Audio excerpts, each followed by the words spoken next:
The crystal wine glass shattered against the wall behind me, sending shards of glass tinkling across the marble floor of the dining room. I didn't flinch. After 3 years of marriage into the Marshall family, I'd grown accustomed to Eugene's temper tantrums. My name is Fatima, and I'm what my father-in-law calls just a nurse.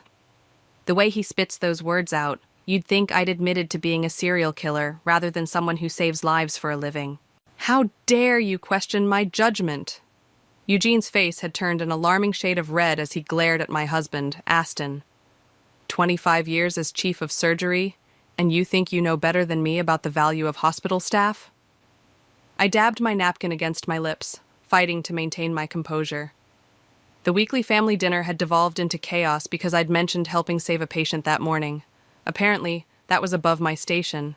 Dad, times have changed, Aston said, his hand finding mine under the table. Nurses are the backbone of healthcare. Fatima's skills. Skills? Eugene barked out a laugh. Changing bedpans and taking temperatures? Please, son. Your mother and I didn't put you through medical school so you could marry someone who does a servant's job. Patricia, my mother-in-law, stared intently at her plate, while Savannah, my sister-in-law, shifted uncomfortably in her chair. The tension in the room was thick enough to cut with a scalpel. That servant saved a man's life today when his heart stopped, I said quietly, meeting Eugene's eyes. While the doctor was still flipping through his charts, I noticed the signs and started CPR. Eugene's lip curled. Know your place, girl. You assist. You don't save. That's enough! Aston's fist came down hard on the mahogany table, making the silverware jump. I won't sit here and listen to you disrespect my wife anymore. Your wife? Eugene sneered. The girl who couldn't even get into medical school? Who settled for— I didn't settle for anything, I interrupted, my voice steady despite my racing heart. I chose nursing because I wanted to work directly with patients, to be there for them in their darkest moments. Something you seem to have forgotten about healthcare, Eugene. The room fell silent. Even Patricia looked up from her plate, eyes wide. Nobody interrupted Eugene Marshall. How dare you lecture me about healthcare? He sputtered. I built this family's legacy. The Marshall name means something in medical circles, and you— And I what? I stood up slowly, placing my napkin beside my half-eaten dinner. Tarnish it by actually caring about patients? By doing the work you consider beneath you? Savannah let out a small gasp.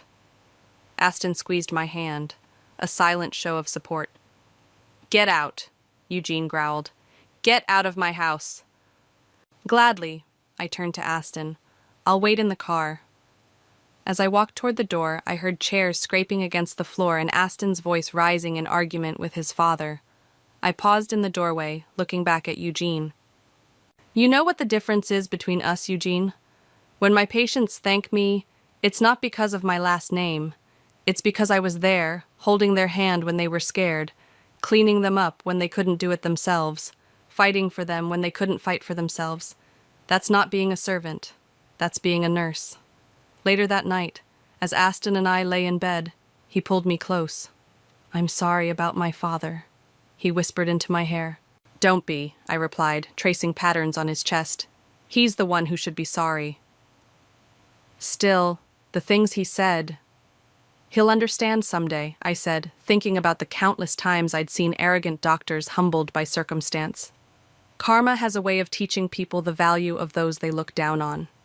That sounds ominous, Aston chuckled. I smiled in the darkness. Not ominous, just true. Everyone needs a nurse eventually, Aston. Even the great Eugene Marshall. My phone buzzed on the nightstand. A text from Ivy, my best friend and fellow nurse. Rough night at the family dinner? The usual, I typed back. Eugene being Eugene, but I stood my ground this time. Good girl, he'll learn one day. Nobody looks down on nurses when they're flat on their back in a hospital bed. I put my phone away thinking about Ivy's words. She was right, of course. But as I drifted off to sleep, I couldn't shake the feeling that Eugene's lesson might come sooner rather than later. Call it nurse's intuition, but something told me change was coming to the Marshall family, whether they were ready for it or not. Code Blue, room 415. Code Blue, room 415. The overhead announcement sent me sprinting down the hospital corridor. my shoes squeaking against the freshly waxed floor. I burst into the room to find an elderly patient in cardiac arrest, his monitor screaming its warning. "Starting compressions," I called out, immediately positioning myself over his chest. 1, 2, 3, 4. The rhythm was muscle memory after years of practice. Ivy rushed in behind me with the crash cart. "BP's dropping fast," she reported, already preparing the defibrillator. "Where's the doctor?" I asked between compressions. "Dr. Williams is in surgery. They're paging someone else." I nodded, continuing CPR. The patient's face was turning blue. "Come on, sir," I muttered. "Stay with us." The door burst open again, and to my surprise, Leandro, our hospital administrator, rushed in. He'd been a nurse before moving into administration, and in emergencies, he never hesitated to jump in. "What's his status?" Leandro asked, pulling on gloves. "No pulse, BP critically low," Ivy reported. "Defibrillator ready." "Clear!" I called out, moving back as Leandro administered the shock. The patient's body jerked, but the monitor continued its ominous tone. "Again!" I resumed compressions while Ivy administered epinephrine. 3 more shocks and 15 minutes of CPR later, the steady beep of a normal heart rhythm filled the room. I slumped back, exhausted but relieved. "Nice work, Fatima," Leandro said, patting my shoulder. "You kept him alive until we could get his heart started again." I was wiping sweat from my forehead when Dr. Thompson finally arrived, looking flustered. "What happened here?" "Patient went into cardiac arrest," I reported professionally. "We performed CPR and administered 4 shocks. He's stable now." The doctor barely acknowledged me, turning instead to check the monitors himself. Typical.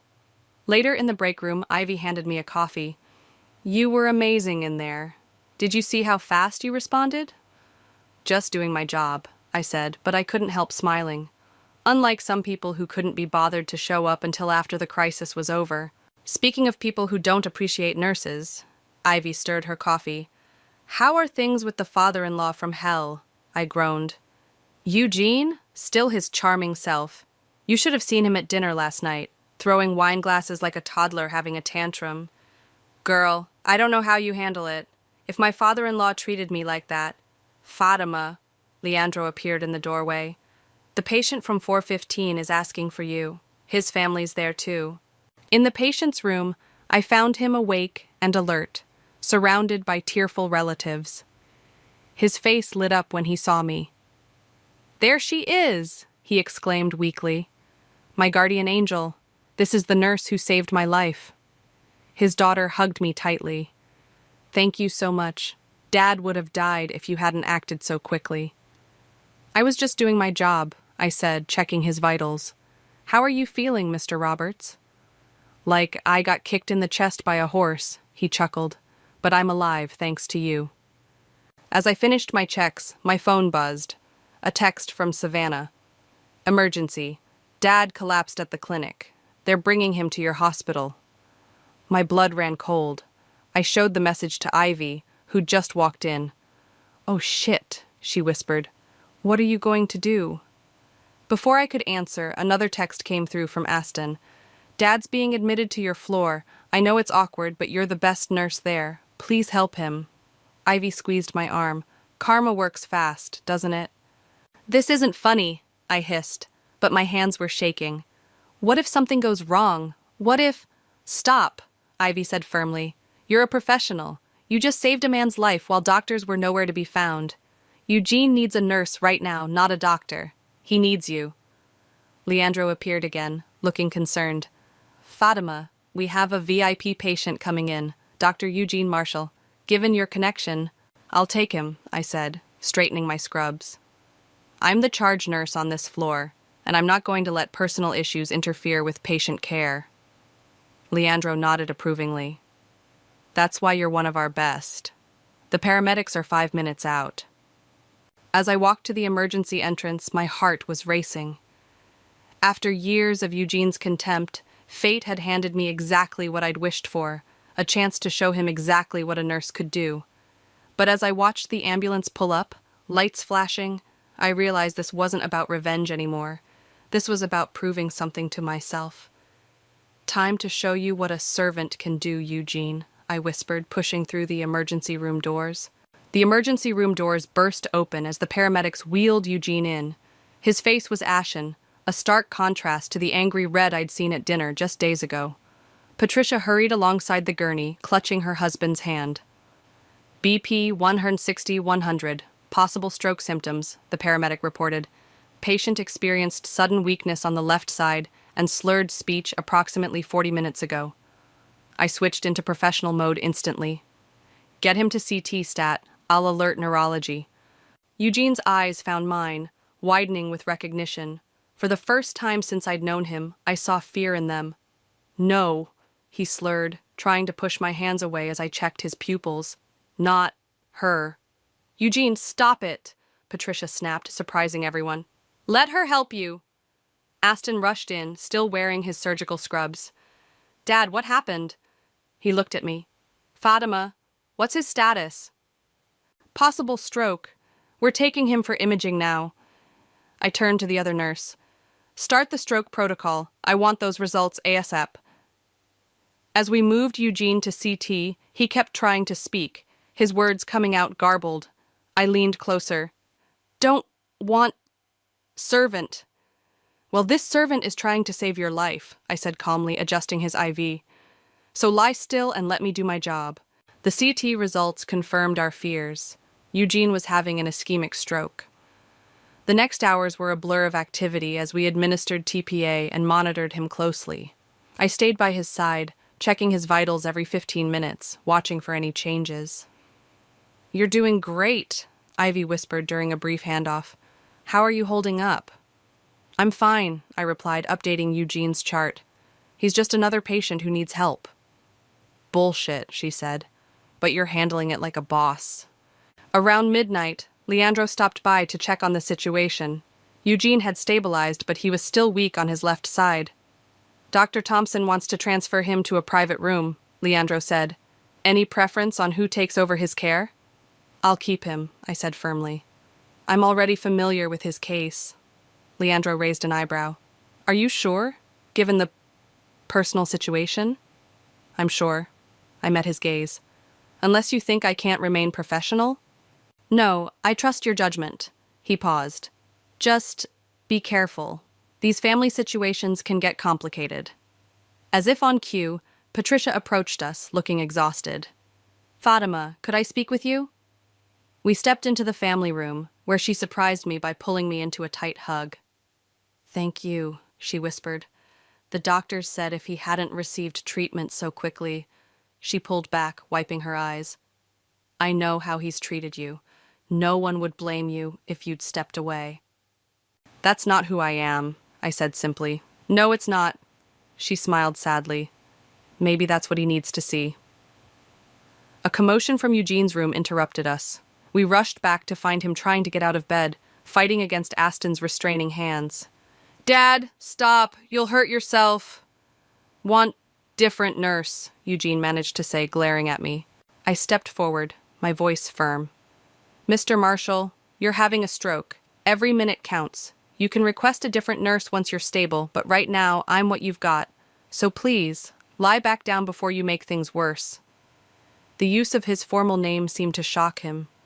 For a moment, we stared at each other, the mighty surgeon and the lowly nurse, until finally he slumped back against the pillows. That's better, I said, checking his IV. Now, can you squeeze my hand? Good. And follow my finger with your eyes. As I performed the neurological checks, I felt everyone watching.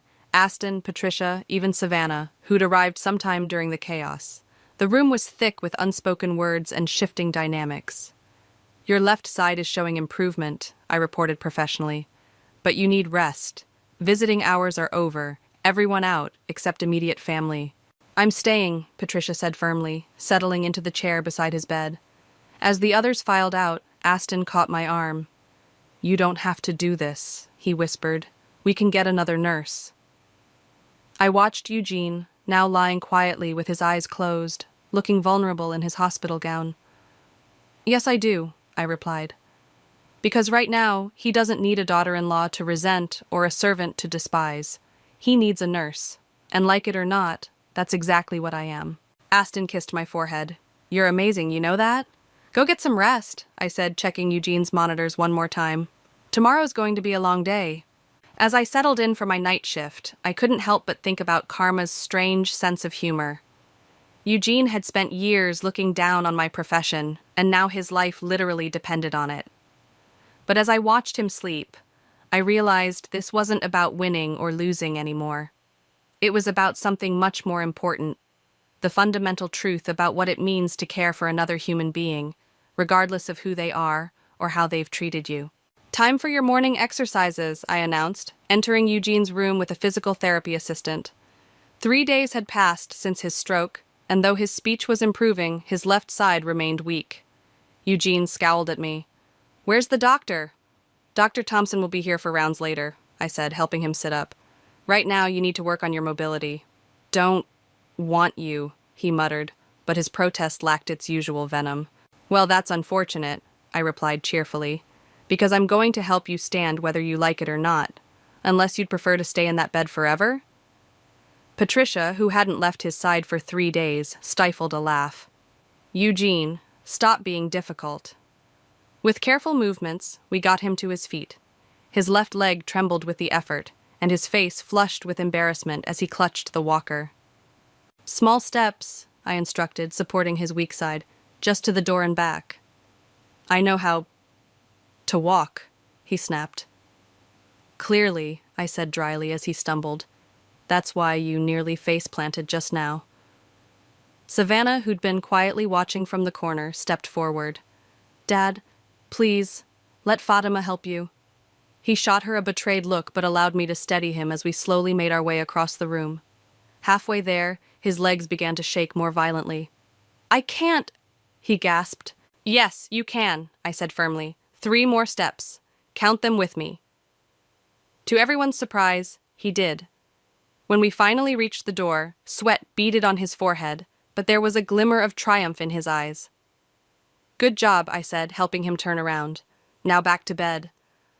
The return journey was harder. Halfway there, his left leg gave out completely. I caught him before he could fall, my training kicking in automatically.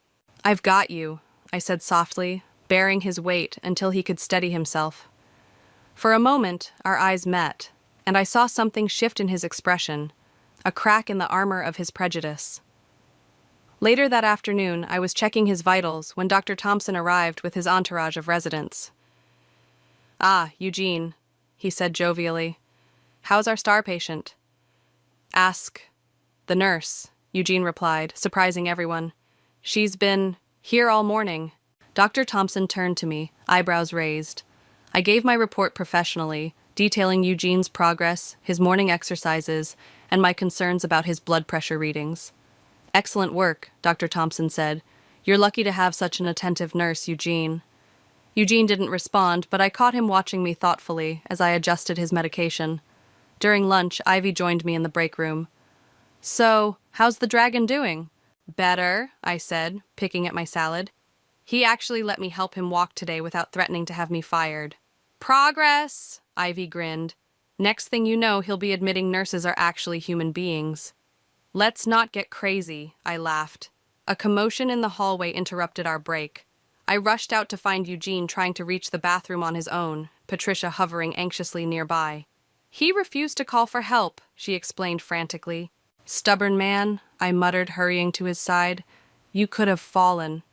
"Don't need help to pee," he growled, but his grip on the walker was white-knuckled. "Right, because you're doing such a great job on your own," I said, taking his arm. "Come on, let's get you there before you end up back in the ER."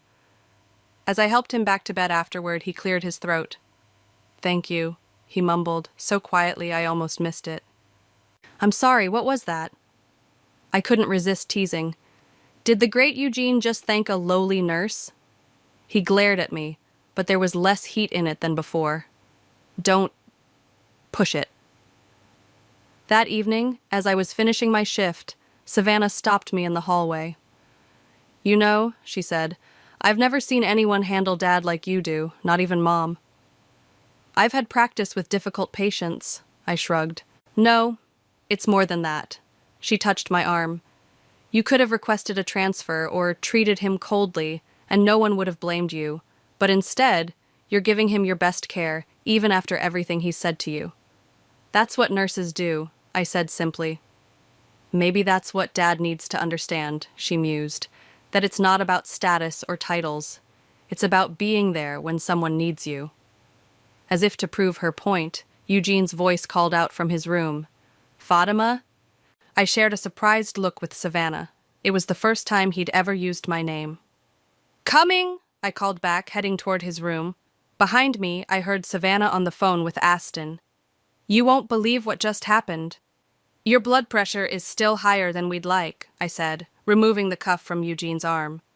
A week had passed since his stroke, and while his speech had almost returned to normal, his recovery was proving more challenging than expected. I know my own blood pressure, he grumbled, but without the usual bite. Been a doctor longer than you've been alive. And now you're a patient, I reminded him, adjusting his medication drip. A rather stubborn one. Patricia looked up from her magazine. She's right, dear. You need to listen to her. Before Eugene could respond, Aston walked in, still in his surgical scrubs. How's the patient today? Your wife won't let me leave this bed, Eugene complained. Because the last time you tried, you nearly collapsed, I pointed out. Remember? Aston grinned. Listen to her, Dad. Fatima knows what she's doing. Eugene shifted uncomfortably, then winced. I noticed immediately. Pain in your chest again? It's nothing, he muttered. I'll be the judge of that. I pressed my stethoscope to his chest, listening carefully. Your heart rhythm's irregular. I'm ordering an ECG. I don't need... Yes, you do, I cut him off. Unless you'd prefer another stroke? This time maybe on your right side, so you can't move at all? The room fell silent. Eugene stared at me, and for a moment I worried I'd gone too far. Then, surprisingly, he chuckled. You've got... spirit. I'll give you that. Within minutes, I had the ECG machine ready. As I attached the leads to his chest, I caught him watching me with an unreadable expression. What? I asked. You're good at this, he said quietly. Better than some doctors I've known. Before I could respond, Ivy burst into the room. Fatima, we need you in 412. Patient's coding. Stay put, I ordered Eugene. I'll be back to check these results. I spent the next 20 minutes helping stabilize the other patient.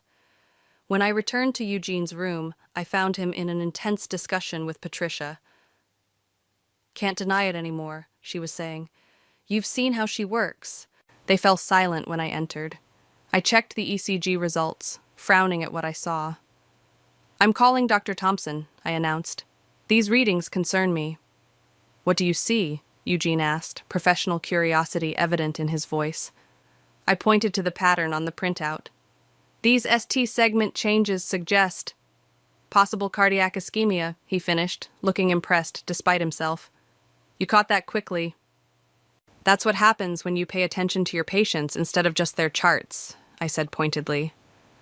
Later that evening, after Dr. Thompson had adjusted Eugene's medication, I found Savannah waiting at the nurse's station. Dad's been asking for you, she said. He's actually been worried you're angry at him. Me? Angry at him? I laughed. That's new. When I entered his room, Eugene was alone for the first time since his admission. Patricia had finally gone home to rest. You needed something? I asked, checking his IV. Sit down for a moment, he said, gesturing to the chair beside his bed. When I hesitated, he added, Please. I sat, waiting. I overheard something today, he began, while you were helping that other patient. The family, they were praising you, saying how you saved their father's life last week. I was just doing my job. No, he shook his head. You were doing more than that. You were being what I used to be before I got so caught up in titles and prestige. He looked down at his weakened left hand. I forgot what it means to really care for patients. It's never too late to remember, I said softly.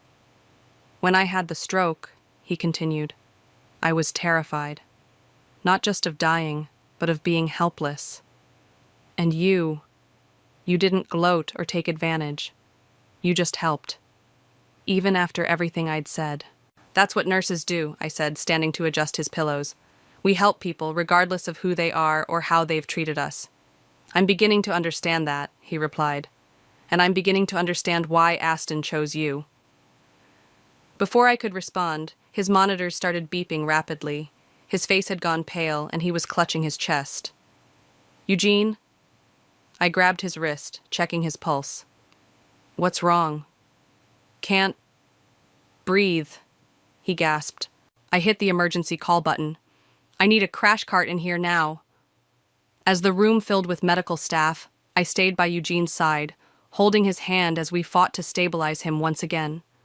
In that moment, all the past insults and conflicts disappeared. He wasn't my difficult father-in-law anymore. He was just a patient who needed my help, and I would help him, because that's what nurses do. That's what I do. It was a mild heart attack, Dr. Thompson explained to the family gathered in Eugene's room. Thanks to Fatima's quick response, we caught it early and prevented major damage.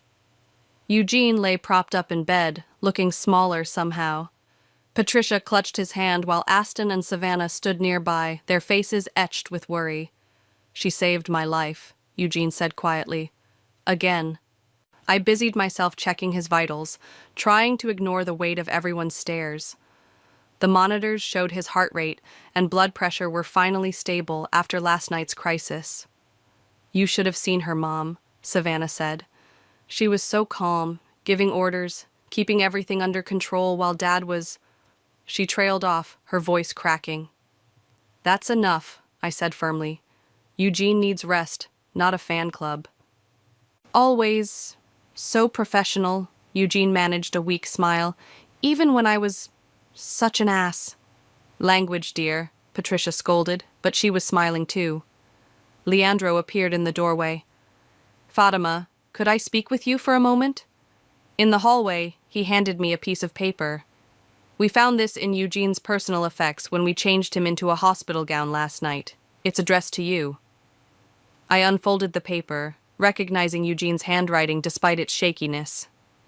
Fatima, I've been trying to find the right words. Pride makes fools of us all, especially old doctors who think they know everything. I was wrong about you, wrong about nurses, wrong about so many things. Fatima? Ivy's voice interrupted my reading. Eugene's asking for you. I tucked the letter into my pocket and hurried back into the room.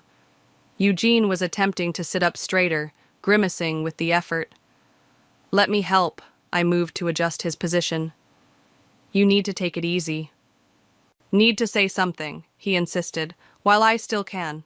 Dad, please, Aston started, but Eugene held up his hand. No, son, this needs to be said. He turned to me. I've been a fool, Fatima, a proud, arrogant fool. Eugene, you don't have to. Yes, I do. His voice was stronger now. I looked down on nurses my entire career, thought they were beneath me. But these past 2 weeks, you've shown me what real healthcare is about. The room was dead silent. Even the usual hospital bustle outside seemed to have quieted. You didn't just treat my symptoms, he continued. You treated me, the scared, stubborn old man who needed help but was too proud to admit it. You showed more dignity and professionalism than I ever did, even when I was at my worst. Patricia was crying quietly. Savannah moved to put an arm around her mother's shoulders. I wrote you a letter, Eugene said. Did they give it to you? I patted my pocket. Just got it. Haven't finished reading it yet. Read it later, he said. Right now, I want everyone to hear this. He took a deep breath. I'm sorry, Fatima. For everything. For every dismissive comment, every insult, every time I made you feel less than what you are, an exceptional healthcare professional, and an even more exceptional person. Eugene, I started, my own eyes growing wet. Let me finish, he insisted. Aston, you chose well, better than your old man deserved. And Fatima, he reached for my hand. I'd be honored if you'd continue to be my nurse, and my daughter-in-law. I squeezed his hand, unable to speak for a moment. Aston came up behind me, placing his hands on my shoulders. Well, Ivy said from the doorway where she'd been watching. I never thought I'd see the day. Neither did I admitted, wiping my eyes. But Eugene, this doesn't mean I'm going to stop bossing you around. You're still my patient. He laughed, then winced, clutching his chest. Wouldn't have it any other way. Speaking of which, I checked my watch. It's time for your medication and some rest. Everyone out. As the family filed out, Patricia hung back. Thank you, she whispered, hugging me. Not just for saving him, but for helping him change. Later during my break, I finally read the rest of Eugene's letter. The words blurred as tears fell onto the paper. I hope someday you can forgive an old man's prejudice. You've taught me more about healthcare in 2 weeks than I learned in 40 years of practice. Most importantly, you've taught me that true strength isn't in titles or degrees, but in the capacity to care for others regardless of how they treat you. I'm proud to call you family. Hey! Ivy appeared with coffee. You okay? I showed her the letter. Karma works in mysterious ways, doesn't it? Sure does, she grinned. Now come on, your favorite patient is probably trying to get out of bed again. I tucked the letter away carefully. There would be time to treasure it later. Right now, I had a job to do. The job I'd always been proud of, regardless of what anyone thought. Ready for your discharge? I asked, wheeling a wheelchair into Eugene's room. 3 weeks had passed since his admission, and he was finally going home. I can walk, he protested, but there was no bite in his words anymore. Hospital policy, I reminded him.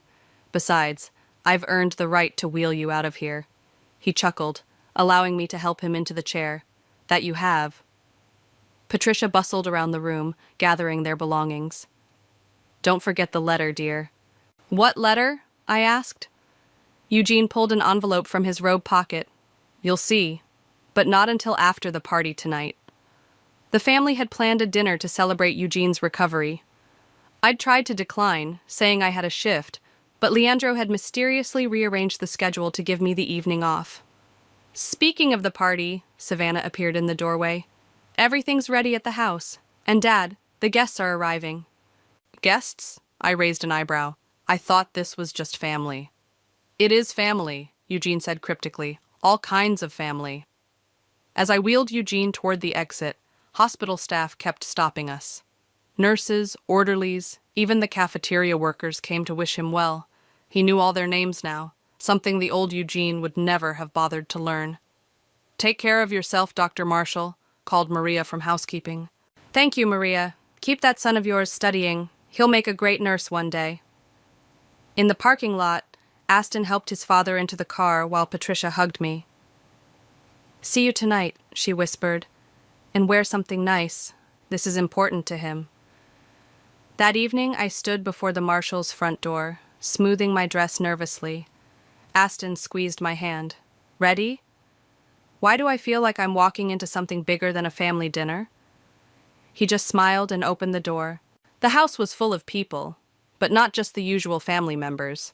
I recognized faces from the hospital. Ivy, Leandro, Maria, the physical therapy team, even Dr. Thompson. They all turned to applaud as we entered. What's going on? I whispered to Aston. Eugene stood up from his chair, steadier now but still using a cane. He cleared his throat for attention. Thank you all for coming, he began. Most of you know why we're here, but my daughter-in-law seems confused. He smiled at me. Fatima, come here, please. Bewildered, I walked to the center of the room. 3 weeks ago, Eugene continued, I had a stroke. It could have been the end of me, but more importantly, it could have been the end of my ignorance. He pulled out the letter from earlier. I've spent my career looking down on nurses, believing they were somehow lesser than doctors. I was wrong. He unfolded the paper. This is my formal letter of resignation as chief of surgery. Gasps filled the room. I stared at him in shock. Instead, he continued, I'm establishing the Marshall Nursing Excellence Program at the hospital, a scholarship fund to support nursing education and advancement. He turned to me. And I want you, Fatima, to help run it. Me? I squeaked. Who better? He smiled. You've shown me what nursing truly means. It's not just following doctors' orders or changing bedpans. It's being there in the darkest moments, fighting for patients when they can't fight for themselves, seeing them as people first and cases second. Ivy was openly crying. Leandro beamed proudly. The program will fully fund nursing education for deserving candidates, Eugene continued, including Maria's son, who's already been accepted as our first scholar. Maria clutched her hands to her chest, tears streaming down her face. But most importantly, Eugene turned back to me, it will stand as a reminder that healthcare isn't about hierarchy. It's about healing, about caring, about being there when people need you most. He held out the letter.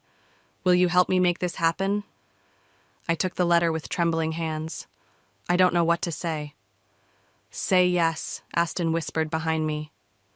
Yes, I managed, my voice thick with emotion. Yes, of course. The room erupted in applause. Eugene pulled me into a hug, our first ever. Thank you, he whispered, for not giving up on this old fool. Thank you, I replied, for finally seeing us, seeing me. Patricia called for champagne, and the room filled with the pop of corks and happy chatter. As glasses were passed around, I felt Ivy nudge me. So, she grinned, still think karma's finished with you? I watched Eugene moving through the crowd, talking with nurses and staff members he would have ignored just weeks ago. He caught my eye and raised his glass. No, I smiled, raising mine in return. I think karma's just getting started. The party continued late into the night, but it wasn't just a celebration of Eugene's recovery. It was a celebration of transformation, of barriers broken, prejudices overcome, and the recognition that sometimes the greatest victories come not from revenge, but from change. And that's why nursing isn't just a job, it's a calling, I concluded, facing the eager faces of the first class of Marshall Nursing Excellence Program scholars. Any questions? A young man in the front row raised his hand. Did Dr. Eugene really throw a wine glass at you? Miguel! Maria scolded from the back of the room, where she sat beaming at her son. It's okay, I laughed. Yes, he did. And speaking of Eugene... The door opened and Eugene himself walked in, his cane tapping against the floor. He moved slower these days, but his mind was as sharp as ever. Sorry I'm late, he announced. Had to finish interviewing candidates for next semester's program. The students straightened in their seats. Eugene's reputation still commanded respect, but now for different reasons. Tell them about the patient you had yesterday, I suggested, knowing the story would drive home our point. Eugene settled into a chair. Ah, yes, a surgeon, actually. Brilliant man, technically speaking. But he came in with severe pneumonia, and do you know what his biggest complaint was? The students shook their heads. That he had to take orders from nurses. Eugene smiled wryly. Reminded me of someone I used to know. What did you tell him? Miguel asked. I told him to shut up and listen to his nurses if he wanted to live. Eugene winked at me. Then I told him about how my own nurse saved my life by being stubborn enough to stand up to me. After class, as the students filed out, Eugene touched my arm. Got a minute? We walked to the hospital garden, where a new bench had been installed under a blooming cherry tree. Patricia was already there, holding a small gift bag. What's this about? I asked. Sit. Eugene patted the bench. I've been doing some thinking. Dangerous habit, I teased, but sat down. The program's been running for 3 months now, he said, and watching you with those students, you're not just teaching them nursing skills, you're teaching them dignity, compassion, and strength. Patricia handed me the gift bag. Inside was a nameplate. Fatima Marshall, Director of Nursing Education. We want you to take over the program completely, Eugene said. I'll still consult, but it's time for the next generation to lead. I don't know what to say, I whispered, tracing the letters with my finger. Say you'll do it, Patricia urged.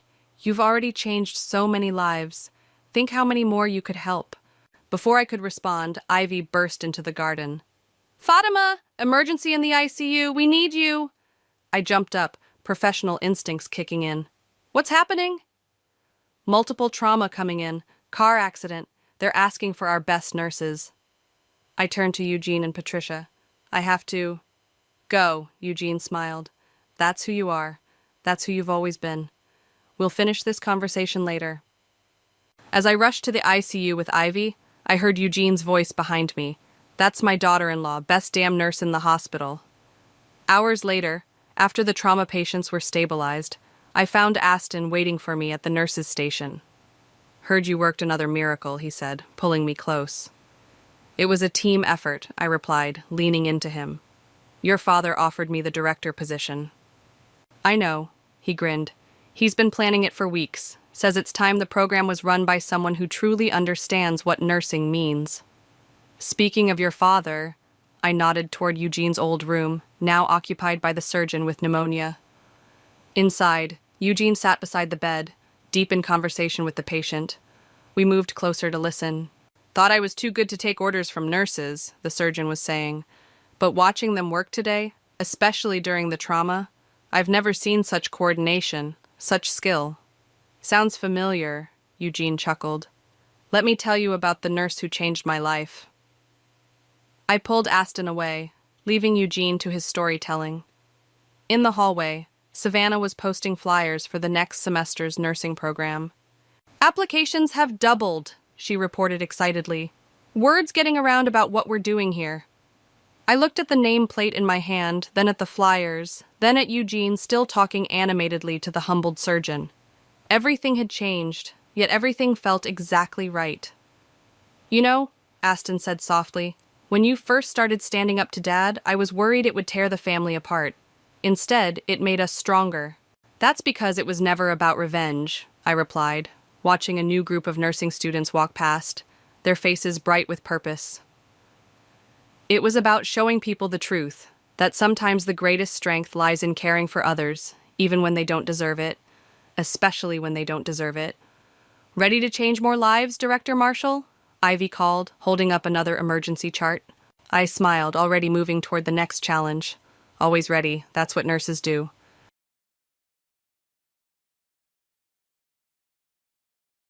I'm Emily, and I work as a child psychologist. Ever since I was little, I've had two loves, my dad and books. My dad, George, runs a big publishing house, and I practically grew up in those stacks of manuscripts and the smell of fresh ink. Life's funny that way, sticking you right where you belong from the start.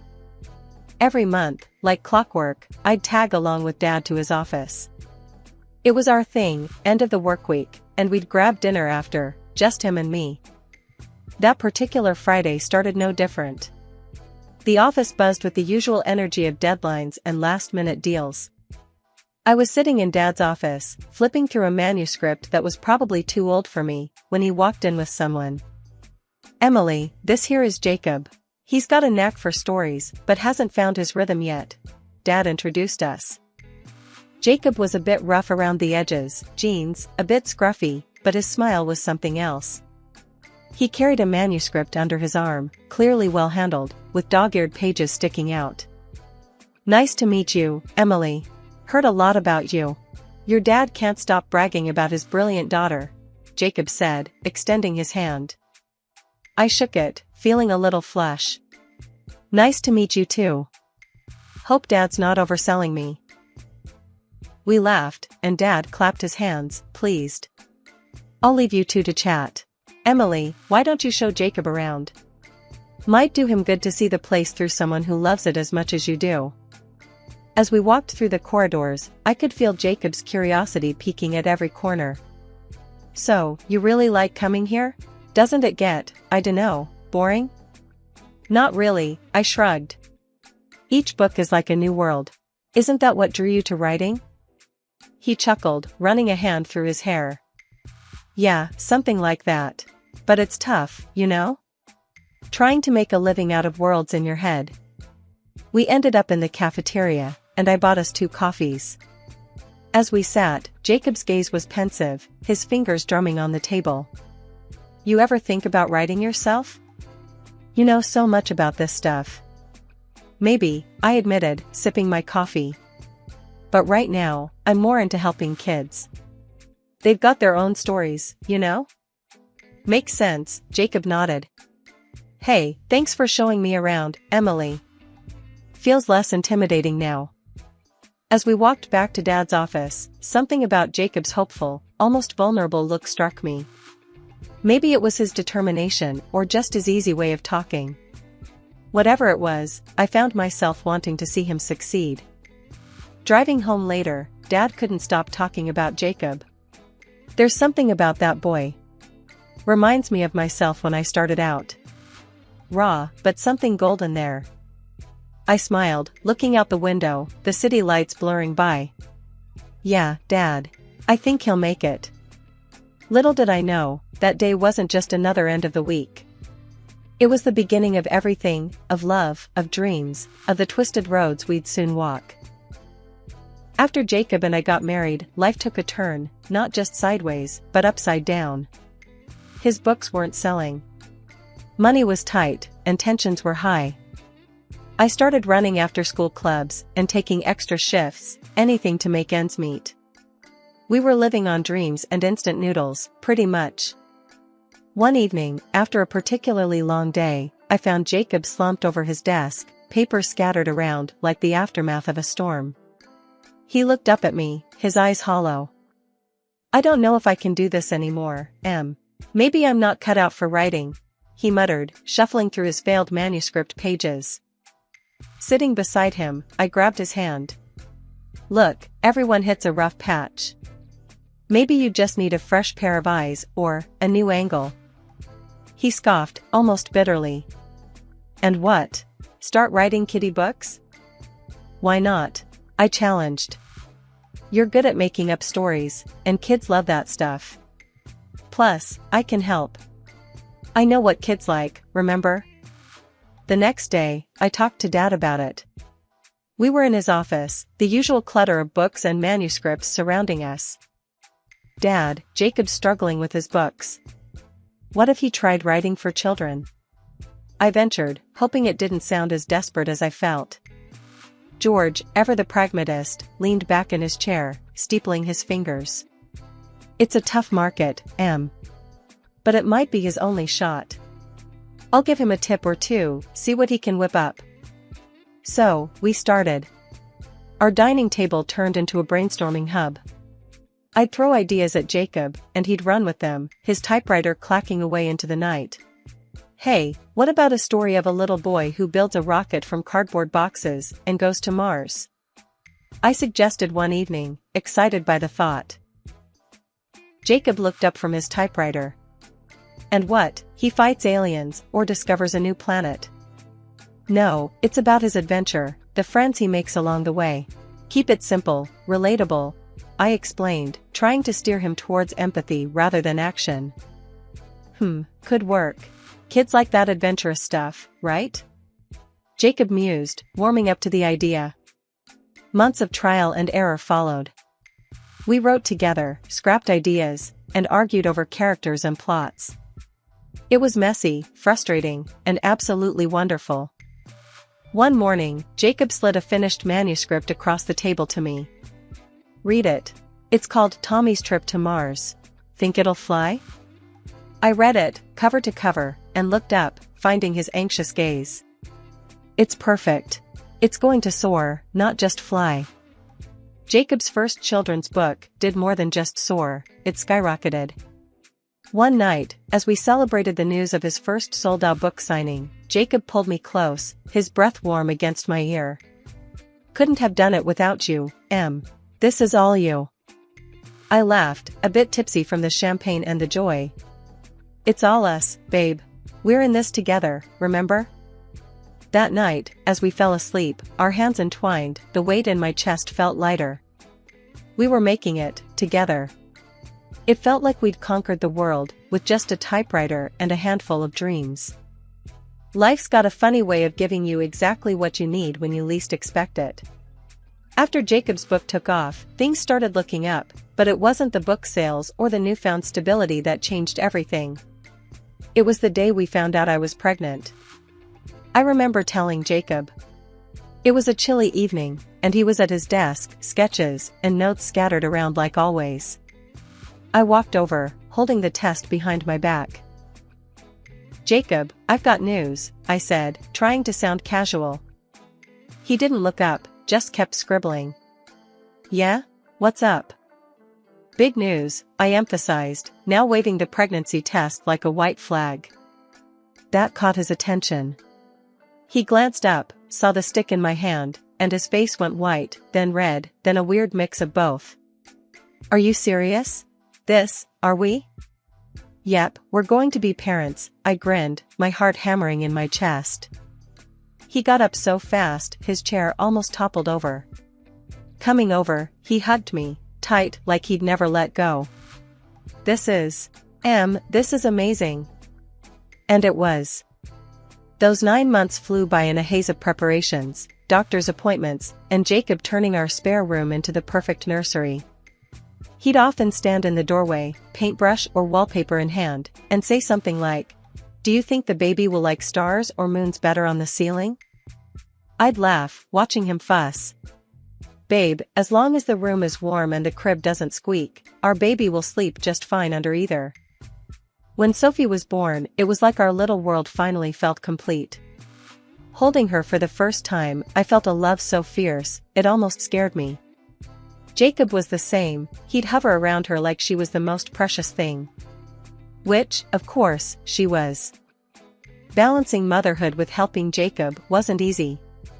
I'd often work on book ideas or read drafts while Sophie napped. Jacob and I spent countless nights discussing plots and characters in hushed tones over her crib.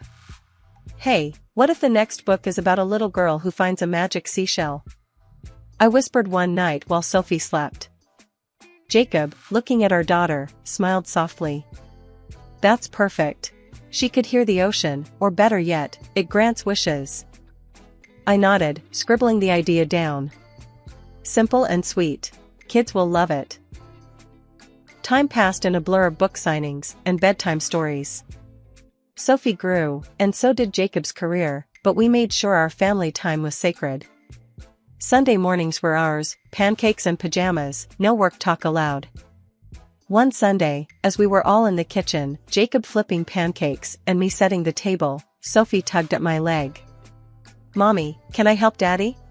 I lifted her up and set her on the counter where Jacob could see her. "Sure, sweetie. Daddy could use a good sous chef." Jacob handed her a small spoon. "Okay, boss, tell me where to flip next." Watching them, a feeling of contentment washed over me. This was it. The dream wasn't just the books or the recognition, it was this. Family. Laughter over spilled syrup and Sophie's delighted claps when a pancake landed just right. 20 years of marriage had flown by in a whirlwind of pages and print. With Jacob's writing career in full bloom, thanks to my ghostwriting and his charm in interviews, we had built a comfortable life. I had left my job long ago, pouring my energy into our home, our daughter Sophie, and the books that bore Jacob's name but carried my spirit. That evening, we were at a grand celebration for Dad's 70th birthday at a chic restaurant, a mingling hub of relatives and Dad's publishing colleagues. The atmosphere was vibrant, the clinking of glasses and the murmur of conversations, creating a lively backdrop. I kept close to Sophie, who, at 17, was more interested in her phone than the gathering. Occasionally, my eyes strayed across the room where Jacob was, inevitably drawn to his magnetic presence. Tonight, however, he seemed preoccupied, his attention consistently captured by a young woman with an effortless elegance that made her stand out even in the crowded room. "Who's that with Jacob?" I found myself asking Dad as we stood by the buffet, my eyes discreetly pointing towards the duo. "Oh, that's Laura. She's the new assistant editor at the firm. Been quite helpful to Jacob with his recent projects," Dad explained, his voice indifferent, lost in the normalcy of work relationships. I nodded, a tight smile concealing the churn of unease. "Seems like they've got a lot to talk about." Dad patted my shoulder, his attention already snagging on another arriving guest. "Work's work, Em. He's probably just discussing book stuff. Don't think too much into it." The rest of the evening saw me floating from one group to another, laughter peppering my conversations, yet my gaze involuntarily tracking Jacob's movements. He laughed at something Laura said, his hand lightly touching her back, and my heart sank into an uncomfortable place. Sophie tugged at my sleeve, her eyes rolling. "Can we go yet? This is super boring, and all these old people keep asking about college." "Just a little longer, honey. It's Grandpa's big day," I reminded her, squeezing her hand, trying to drink in her youthful discontent to distract myself from the hollow feeling growing inside me. As the party wore on, the image of Jacob and Laura together became etched into my mind, a nagging reminder that things in perfect-looking gardens aren't always what they seem. I watched them, telling myself it was nothing, just work. But the little voice in my head wasn't buying it. It whispered doubts, seeded suspicions that no amount of rationalizing could quell. The evening air was chilly as the party for Dad's 70th birthday wound down. After hours of forced smiles and chit-chat, all I wanted was a moment to myself, a quick escape to the restroom before heading home. As I navigated the dimly lit corridor, a muffled giggle stopped me in my tracks. The sound wasn't just familiar, it was intimate, a sound that sends chills down your spine when you know it shouldn't be coming from your husband. Peeking around the corner, my heart sank. There was Jacob, his arms wrapped around Laura, the young assistant editor he'd supposedly been just working with. They were tucked in a secluded corner, far from the prying eyes of the partygoers, lost in an embrace that left no room for doubt. I froze, the sight striking me like a bolt of lightning. My stomach twisted into knots as I watched them kiss, a long, passionate kiss that seemed to last forever. The betrayal stung, sharp and deep, as I stumbled back, hiding behind a decorative screen. The laughter and music from the party seemed a world away. Their whispers floated over to me, words that twisted the knife further. "Soon, we'll be happy, just a little longer," Jacob murmured to her, his voice low and eager. Laura responded, her voice a sugary poison. "And then you can leave her, right?" "Yeah, just a bit longer," he whispered back. "I've been sick of her for years. Soon, we won't have to hide." I slipped away quietly, my legs shaky as I made my way to the bathroom to splash water on my face, trying to wash away the shock and the hurt. Looking at my reflection in the mirror, I hardly recognized the woman staring back at me. Betrayed. Deceived. Made a fool of. When I stepped out, attempting to compose myself, I nearly ran into Dad. His face clouded with concern at the sight of me. "Emily, what's wrong? You look pale as a ghost," he said, his hand on my arm steadying me. I couldn't hold it in any longer. The words tumbled out, messy and raw. "It's Jacob. He's having an affair with Laura. I saw them just now, and they were talking about leaving me once he makes enough money from his next book." Dad's expression hardened, his jaw setting in anger. "First thing tomorrow, we're going to see a detective. We'll get to the bottom of this," he said, a protective fierceness in his tone. "Let's get you and Sophie home. You shouldn't be here a minute longer."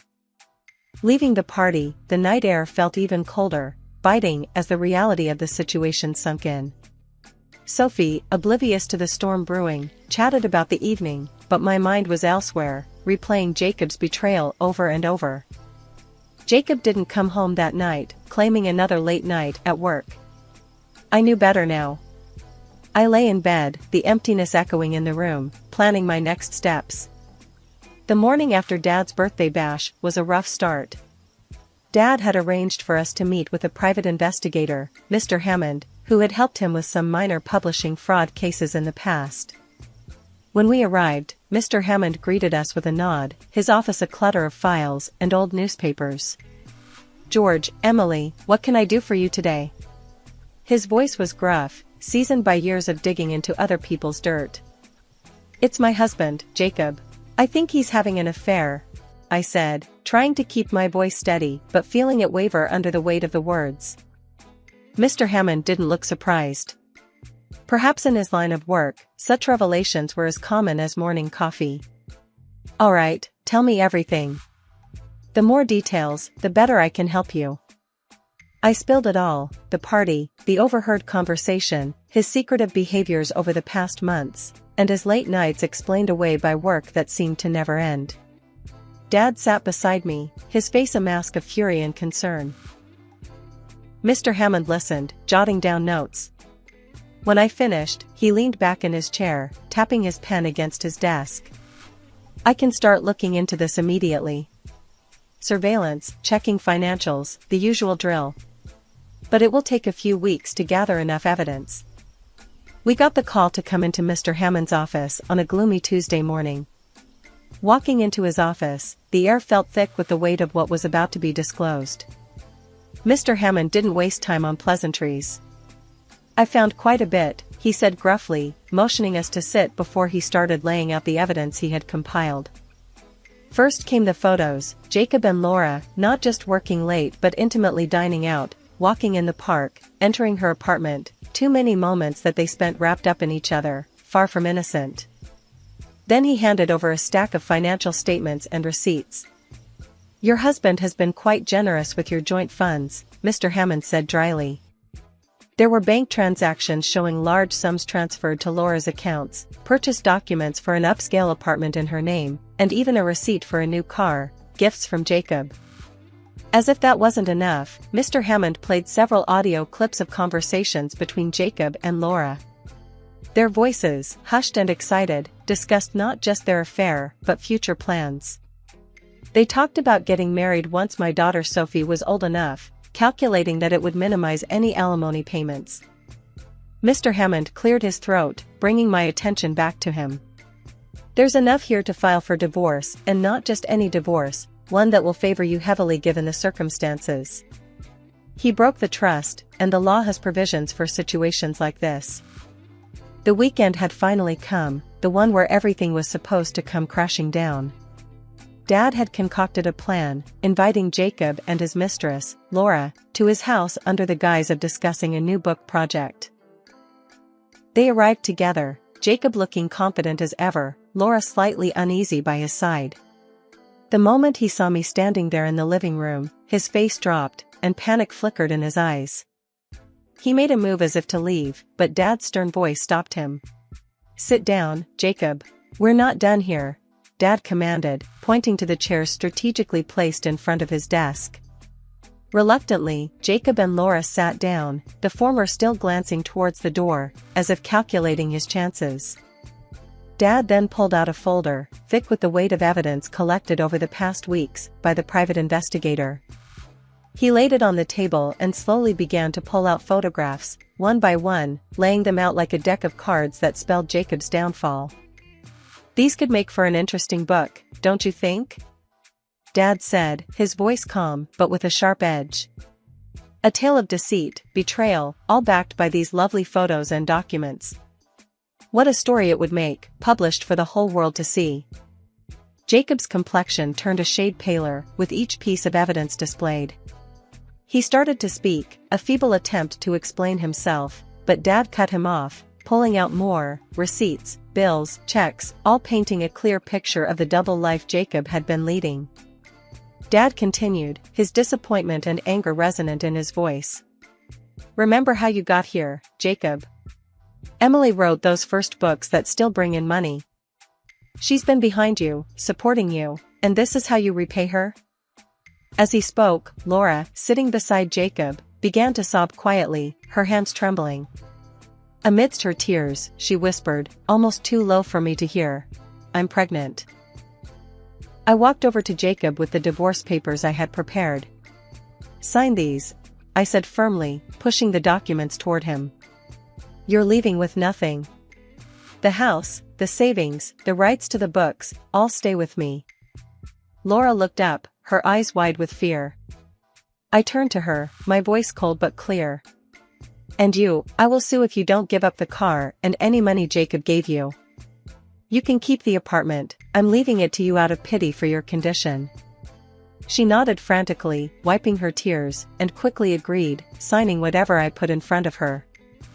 Jacob tried to protest, his voice shaky. This isn't fair. I deserve. Before he could finish, Dad picked up his phone and held it up. Shall I call my friends at the publishing houses, Jacob? How about the major bookstore chains? Let's see how your career will develop in the future. Seeing no way out, Jacob's resistance crumbled. He signed the papers, his hand trembling as he did so. With each stroke of his pen, my future started clearing from the fog of betrayal. The dust had settled, and the silence of the house seemed to echo louder than ever. It was just me now, and Sophie, who was away at college, leaving me to the quiet that wrapped around the rooms like a thick blanket. The finality of it all hadn't fully sunk in yet, the divorce papers signed and delivered, Jacob a part of my past, and my new life waiting to be shaped. I began by taking down every last photograph that included Jacob, replacing them with artwork that Sophie and I had picked out together, and photos of my friends, family, and the many kids I'd helped as a psychologist. One afternoon, Dad came over. "So, what's the plan now? You going back to work, or got something else in mind?" I paused, a book in hand, and turned to him. "I've been thinking about that. I want to write, Dad.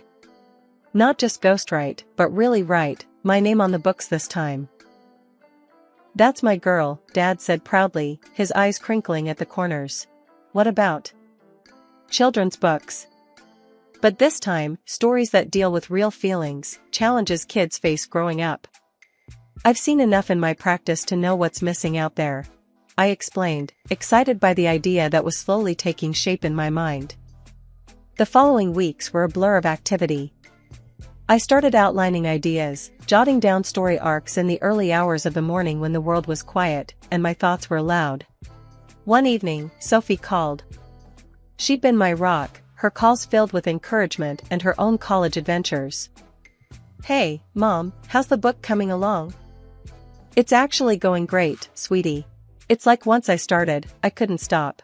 I've already outlined 3 stories," I shared, the excitement in my voice mirrored by hers. "That's awesome. I can't wait to read them. And Mom, I'm proud of you, you know? Not many could bounce back like you have." Her words warmed my heart, a reminder of how far I'd come. "Thanks, honey. That means a lot. I think it's going to be something special." As the months passed, the book took shape, a tangible symbol of my new life.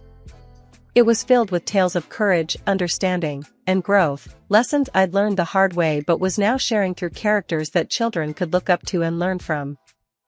On the day the first copy of my book arrived, I held it in my hands, the title gleaming under my name, Emily Martin. It was more than just a book, it was a testament to my journey, to the resilience of the human spirit, and to a future filled with promise.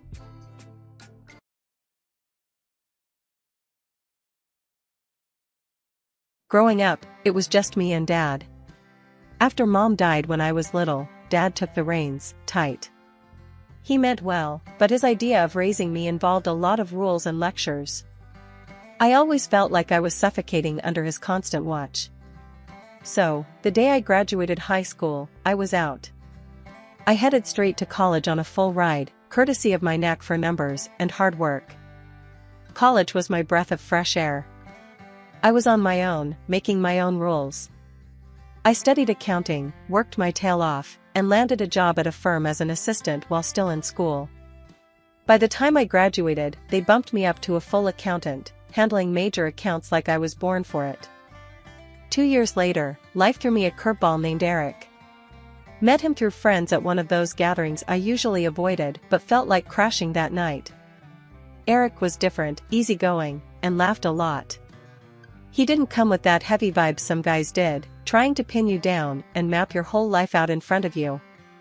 We hit it off, talking about everything from old school hip-hop to our mutual disdain for overcooked pasta. It wasn't long before we started dating. He was a breath of fresh air, making me laugh and actually listening to what I had to say. It felt like a partnership, which I hadn't realized I was missing. Eric talked a lot about how he dreamed of making music, and even played the guitar for me. One evening, lounging at his place, Eric casually said, holding the guitar in your hands, "Carly, I think it's time you met my folks. They've been nagging me about meeting the girl who's got my attention." I froze a bit at that. "Meet your parents, huh? That sounds serious." He chuckled. "Nah, it's cool. They're chill. Not like your old man, I promise." We went for dinner at his parents' house the following weekend. I was on edge, expecting the 3rd degree, but it was nothing like that. His mom was sweet, and his dad was this laid-back guy who joked more than he talked. No interrogations, just good food and a lot of laughs. They seemed genuinely nice, not trying to pry or dictate anything.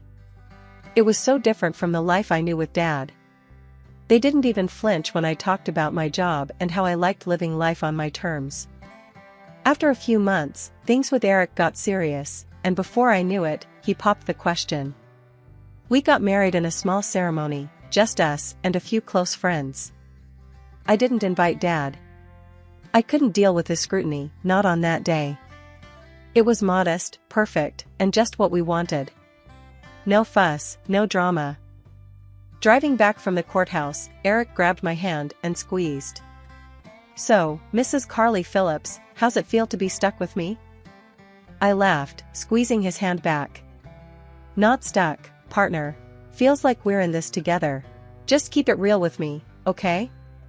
Always, he promised, and that was enough for me. For the first time, I felt like I wasn't just escaping something, but actually running towards something great. The first few months of marriage were like living in a dream. Eric and I were a team, tackling everything from late-night work deadlines to weekend grocery runs. But as time passed, something shifted.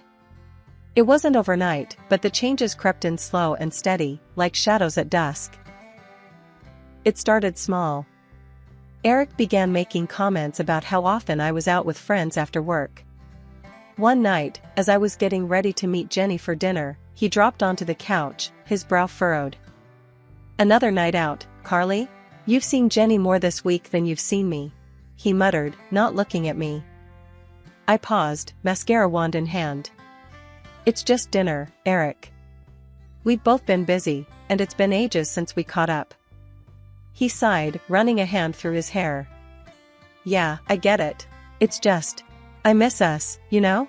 Maybe you could skip this one? I felt a tug in my chest. He looked genuinely upset. Okay, sure. I'll call her and cancel. We can grab some dinner together? Eric's face lit up. Perfect. Let's try that new Thai place around the corner. That night felt like a win, like we were back on track. But the cancellations became a regular thing. My friends started to drift. Conversations with Jenny became a series of rain checks and eventually fizzled out. Then came the comments about my job. As an accountant, sometimes you had to put in the extra hours, especially during the end-of-quarter crunch. One evening, I was wrapping up a call with a client when Eric walked into the home office, an annoyed look plastered across his face. On the phone again, Carly? Who was that, anyway? He asked, leaning against the doorframe. Just a client, we had to finalize some reports. You know how it is, I replied, shutting down my laptop. Eric shook his head. I don't know, it feels like your job's always creeping into our time. I'm just thinking about us, about what's best for us. Isn't that worth considering? It felt wrong, the way he said it, like he was deciding what was best for me. But I nodded, not wanting to argue. I'll see what I can do, I said, even though every part of me screamed that it wasn't right. The final straw came when he insisted on joining our bank accounts. It'll be easier to manage everything together, he argued one night at dinner. But I like handling my own finances, I countered, trying to keep my voice calm. Eric slammed his fork down, his eyes narrowing. So what? You don't trust me now? Is that it? After that, things just weren't the same. The man I married, who talked about partnership and equality, seemed like a stranger. The balance we had was gone, replaced by his rules and his plans. I found myself fading into the background of my own life, my voice getting quieter as his got louder. Life started to feel tighter, like the walls were closing in on me, especially when it came to dealing with Eric's parents. They lived just a few blocks away, which at first seemed convenient, but soon enough, it felt like a trap. One Saturday morning, Eric casually mentioned, Carly, Mom and Dad need help with their garden this weekend. We should go over and give them a hand. It wasn't a question, more like a given. Sure, I guess, I replied, not really up for spending my day off digging in the dirt, but willing to keep the peace. We spent the entire day there, me pulling weeds and him chatting with his dad about the latest football game. As the sun set, and I wiped the sweat from my brow, his mom, Linda, called us in for dinner. You're a lifesaver, Carly, Linda said, handing me a plate piled high with food. I don't know what we'd do without you two. It's no problem, Linda, I said, forcing a smile. The truth was, I minded. I minded a lot. As dinner progressed, Eric and his dad were deep in conversation about some trip they were planning. Fishing, beers, the works. I tried to chime in. Sounds like fun, maybe I can join. Eric cut me off. Nah, it's a guy's thing. You wouldn't enjoy it. Linda chimed in, nodding. And besides, I could really use your help that weekend. The attic needs clearing out, and it's just too much for me. I felt a lump in my throat. Sure, Linda. I'll be here. It wasn't long before Linda considered it okay to call me up at work. One busy afternoon, my phone buzzed, and her name flashed on the screen. I hesitated but answered. Hey Linda, what's up? Carly, I need you to stop by the store on your way home. We're out of a few things, she said, her tone assuming I'd just say yes. I was in the middle of something important, and frustration bubbled up. Linda, I'm really busy. It'll have to wait. There was a silence on the line, then a cold, oh, okay then. We'll figure something out. Hanging up felt like a small victory, but the guilt gnawed at me. It was always like this, trapped between what I wanted and what they expected of me. That night, over dinner, Eric brought it up. Mom mentioned you couldn't help out today. Everything okay? Yeah, just busy. You know how it is, I replied, poking at my food. Right, but you know how much they rely on us. Maybe just try and be a bit more helpful, huh? His tone was light, but the implication was heavy. I nodded, a tight smile on my face, feeling the weight of their expectations. It was becoming clearer that my freedom was slipping through my fingers, and I was letting it happen, one favor at a time. When my boss called me into his office one chilly Wednesday morning, I had no idea it would be a turning point. As I stepped in, he was all smiles. Have a seat, Carly, he motioned to the chair across from his desk. I wanted to talk to you about your progress. You've been nailing it, consistently outperforming expectations. I relaxed a bit, feeling a spark of pride. Thanks. I do my best. And it shows. Which is why we want to offer you the position of senior accountant. It comes with a decent raise and more responsibility. What do you say?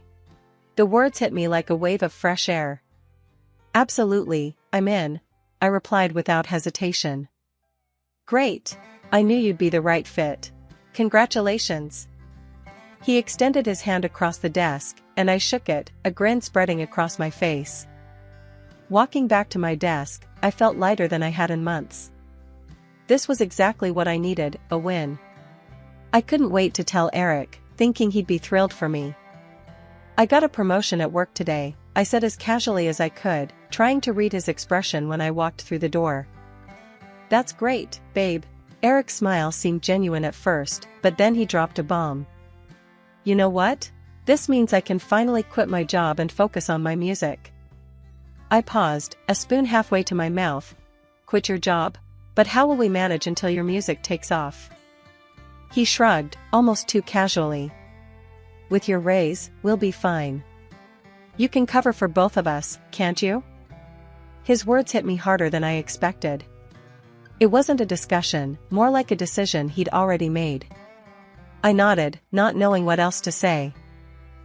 One evening, coming home late and tired, I found Eric and his parents in the living room, laughing over some old family photos. His mother waved me over, her voice too cheerful. Dear, now that you're here, could you help clean up the kitchen? We made a bit of a mess baking. I looked at the clock, it was almost 9. Actually, I'm really tired tonight. Maybe Eric can help? Eric looked at me, then back to his parents, an awkward silence filling the room. His mother's face tightened. Oh, I wouldn't dream of making him work now. He's been so busy today. And you know, a wife helps her family. I bit back a sharper reply, nodding slowly. This wasn't the first time, and I knew it wouldn't be the last. I went into the kitchen and started cleaning up, the noise from the living room a stark contrast to my growing frustration. The day started like any other until my phone rang. It was Aunt Lisa, her voice shaking. Honey, it's about your dad. He's passed away. The words hit me like a ton of bricks. What? When? How? The questions spilled out, but I wasn't ready for any answers. Last night, in his sleep, Aunt Lisa said softly, "You need to come home." I sat frozen on the edge of our bed, the room spinning around me. My father and I hadn't spoken in years, not since I'd left home, vowing never to live under another person's thumb. Now, I'd never get the chance to fix that. I wiped away the tears and found Eric in the living room, his eyes glued to the TV. "Eric, my dad died. I need to go back home for the funeral. I need you to come with me." My voice broke with each word. He barely looked away from his game. "Ah, babe, that's tough. But I've got a big recording session lined up. Can't you handle this one?" I stared at him, stunned. "Handle this one? Eric, my dad died. I thought you'd want to be there, for me." He sighed, pausing his game as if it were a huge inconvenience. "Look, I'm really busy right now. Plus, you and your dad weren't even close. You've got this, okay?" I was too numb to argue. I packed a bag and drove alone to my childhood home, the silence of the car echoing the emptiness I felt inside. The small house looked just as I remembered, the memories flooding back as I stepped inside. Aunt Lisa met me at the door, her eyes red from crying. We hugged, and she whispered, "He always hoped you'd come back." After the funeral, Aunt Lisa handed me an envelope. "He left this for you," she said. Inside was the deed to the house and a bank statement showing a balance of $200,000. Tears streamed down my face as I read the note attached. "For my daughter, Carly, who deserves the world. I'm sorry for everything. Dad." Sitting in my old room, I pulled out a box of childhood photos. Pictures of me in punk rock tees, with bright red hair, looking defiant. I remembered how much I wanted to escape this life, to be free. And now, here I was, feeling trapped all over again in a different way. I realized then that my youthful rebellion wasn't just against my dad, it was against any life that didn't let me be myself. And somehow, I'd fallen into the same pattern with Eric. Holding Dad's favorite mug, I made myself a cup of tea and sat at the kitchen table. This was it. This was the moment I needed to decide my future. I planned my words carefully for when I returned. Eric needed to understand that things had to change. If not, I'd have to find the courage to move on, using the legacy my father left me to reclaim the independence I'd lost. The moment I stepped through the door, the questions started firing from all sides. "So, how much did your old man leave you?" Eric asked, almost before I could set my bag down. His eyes were eager, not the least bit sympathetic about my father's passing. I hesitated, clutching the envelope a little tighter. It's not important right now." But Eric wasn't having any of that. He moved closer, his hand reaching out. "Come on, we're family here. You can tell us." Before I knew it, he had snatched the envelope from my grasp and ripped it open. His eyes scanned the contents quickly, and a grin spread across his face. 200,000. Can you believe it? His parents, who had been hovering in the background, came closer, their expressions lighting up with the news. It wasn't long before they started making plans. "We should finally take that trip to Italy, all of us," his mother suggested, clapping her hands excitedly. "And we need new living room furniture," his dad chimed in, eyeing the old couch as if it had suddenly become more ragged. Eric was already on his phone, browsing for cars. "I'm getting a new car. Been waiting too long for something like this." I stood there, watching as they planned to spend my inheritance, my father's final gift to me, as if I were just a bystander in their lives. It was surreal, watching them argue over details, ignoring me completely. Finally, I couldn't take it anymore. "It's my money." I raised my voice, louder than I had intended, my heart pounding in my chest. "It's not ours. It's mine. And I decide how to spend it." The room went quiet. Eric looked up from his phone, his expression darkening. "Your money? Really? Since when did you start thinking it's all about you?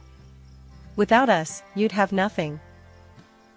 His words stung, but before I could reply, his mother grabbed me by the shoulders, her grip tight. You're being very selfish, you know that? Maybe you need some time to think about how you treat this family. And with that, she shoved me towards the door.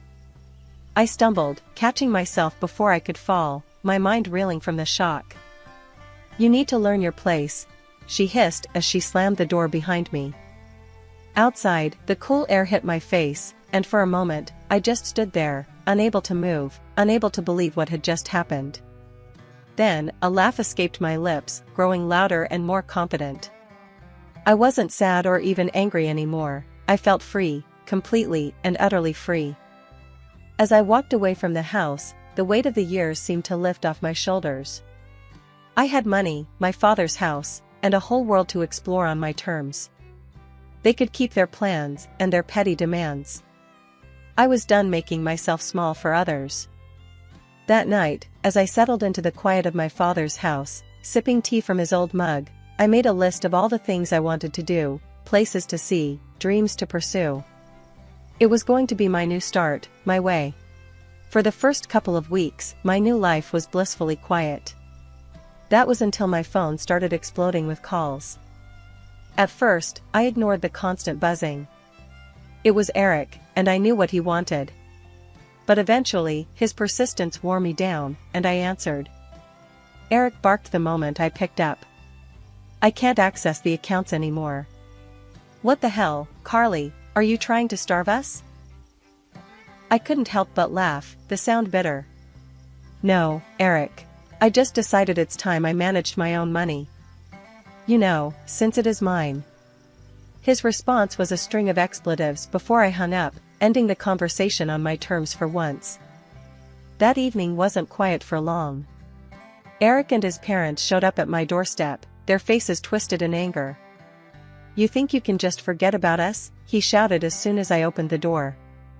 Actually, yes, I can, I said calmly, a stack of papers in my hand. Here are the divorce papers. You can sign them now. The shock on his face was almost comical. He hesitated for a moment, but then grabbed the pen with a greedy smile. Fine, I'll sign. But remember, I'm entitled to half of everything.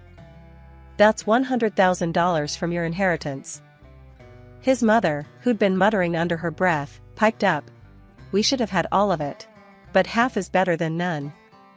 I couldn't hold back a smirk. Actually, you might want to check the law again.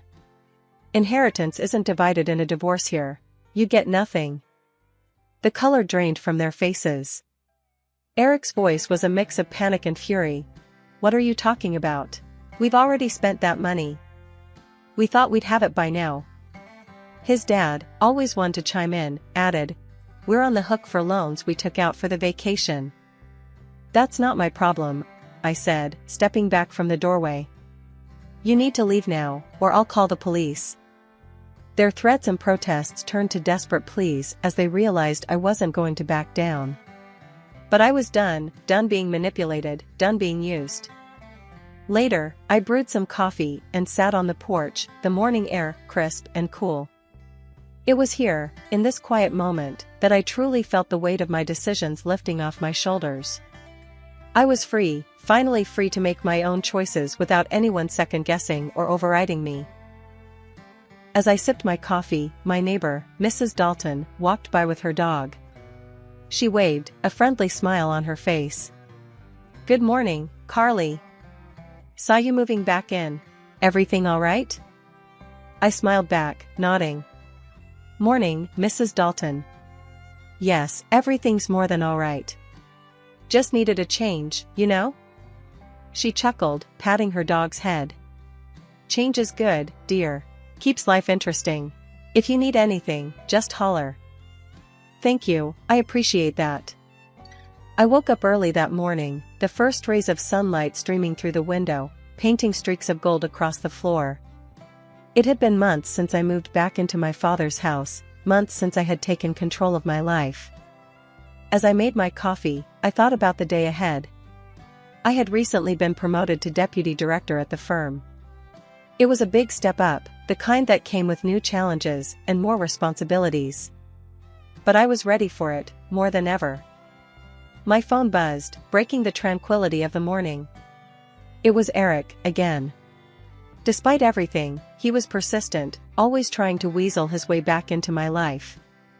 "Hey, Carly," his voice crackled through the speaker, laced with a faint warmth I knew all too well. "I'm busy, Eric. What do you want?" I didn't have time for pleasantries. "Just wanted to talk, see how you're doing," he replied, trying to sound casual. "I'm doing great, better than ever actually," I said firmly, wanting to make it clear that his absence was a large part of my happiness. That's good, that's good. Listen, I was thinking maybe we could meet up, catch up properly?" I sighed, the annoyance clear in my breath. "Eric, there's nothing left to say. You need to move on, just like I have." There was a pause on the line, a moment of silence as he processed my words. "I really am sorry for everything. I've changed. People don't change that quickly, Eric. And I've moved on. Goodbye." I hung up without waiting for a reply, feeling a surge of control. Since the divorce, Eric and his parents had spiraled downward. They had sold their house to cover debts, but it wasn't enough. Now, they lived crammed in a small rented apartment, chased by creditors they couldn't evade. Each attempt Eric made to pull me back into that chaos only strengthened my resolve to push forward on my own path. At work, I threw myself into my new role. My team was dynamic and supportive, responding well to my leadership style. We were currently navigating through a complex merger that tested all our skills. As the day wound down, I left the office feeling accomplished and headed home. The house welcomed me with its familiar warmth and comfort. That evening, I decided to treat myself to a nice dinner out. At the restaurant, I enjoyed a quiet table by the window, a good book in hand. Midway through my meal, I couldn't help but overhear a conversation at the next table. A couple was deep in discussion about the difficulties of managing family expectations in a marriage. I listened, a rueful smile playing on my lips. How well I understood that. Driving home later, the streets quiet and the night sky clear, I felt an overwhelming sense of peace. My life was entirely my own now. I had fought hard for this independence, and I would continue to protect it at all costs.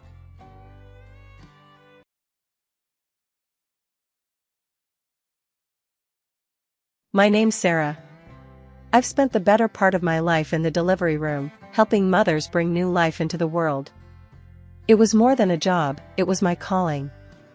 But when you hit 65 and your health starts to tell you to slow down, you listen. So, I stepped back from the front line and shifted gears to consulting and administration at the medical center. I've always done whatever it took to provide for my son, Alex. Being a single mom wasn't easy, but seeing him grow into the man he has become makes all the sacrifices worth it. I sent him to the best schools, got him into hockey, though it turned out that wasn't his path. He found his passion in advertising instead, and now he's doing great, working as a hotshot at some fancy agency. Currently, my big old house is all torn up for renovations, so I've moved into this little apartment temporarily. It's nothing like home, but it's got 4 walls and a roof, and that's enough for now. Today's kind of a big deal. Alex is bringing over his fiancée, Emily, for dinner. He's talked her up quite a bit, beautiful, smart, and works with him. I'm a bit nervous, truth be told. This place isn't much to look at, and I want to make a good impression. I decide to cook my famous beef stew. Just as I toss the last potato into the pot, I hear a knock. "Coming!" I shout, wiping my hands on my apron as I head to the door. There's Alex, looking as handsome as ever, and with him, a very pretty young woman, Emily. "Mom, this is Emily," Alex introduces her with a grin. "Nice to meet you, Sarah. Alex has told me so much about you," Emily says. "Please, call me Sarah. Welcome.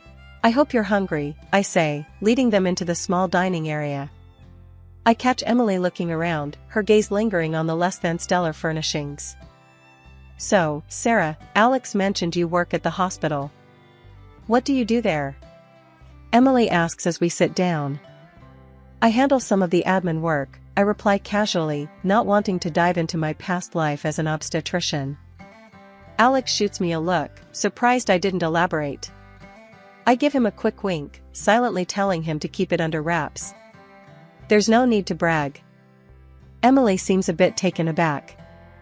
Oh, I thought maybe you were a doctor or something. The conversation moves on to lighter topics, but I can tell Emily is still sizing up everything. It's clear she expected something different. The apartment, my job, it's not adding up to her. As I serve the stew, I try to keep the atmosphere light. Here we go, my famous beef stew. It's not fancy, but it's got good, honest flavor. It looks delicious, Sarah, thank you, Emily says, though her tone suggests she's still distracted by her earlier thoughts. We eat, making small talk about their work and plans. I notice Emily's polite, but there's a coolness there, a distance. She's hard to read, but I'm no stranger to tough nuts to crack. Once they left, I sat back down, thinking over the evening. It wasn't perfect, but it's a start. Maybe Emily needs time to see beyond the surface. I'll give her that time. For now, I'm just going to clean up and get ready for bed. The next dinner took place 2 weeks later. They arrived just as I was pulling the chicken out of the oven.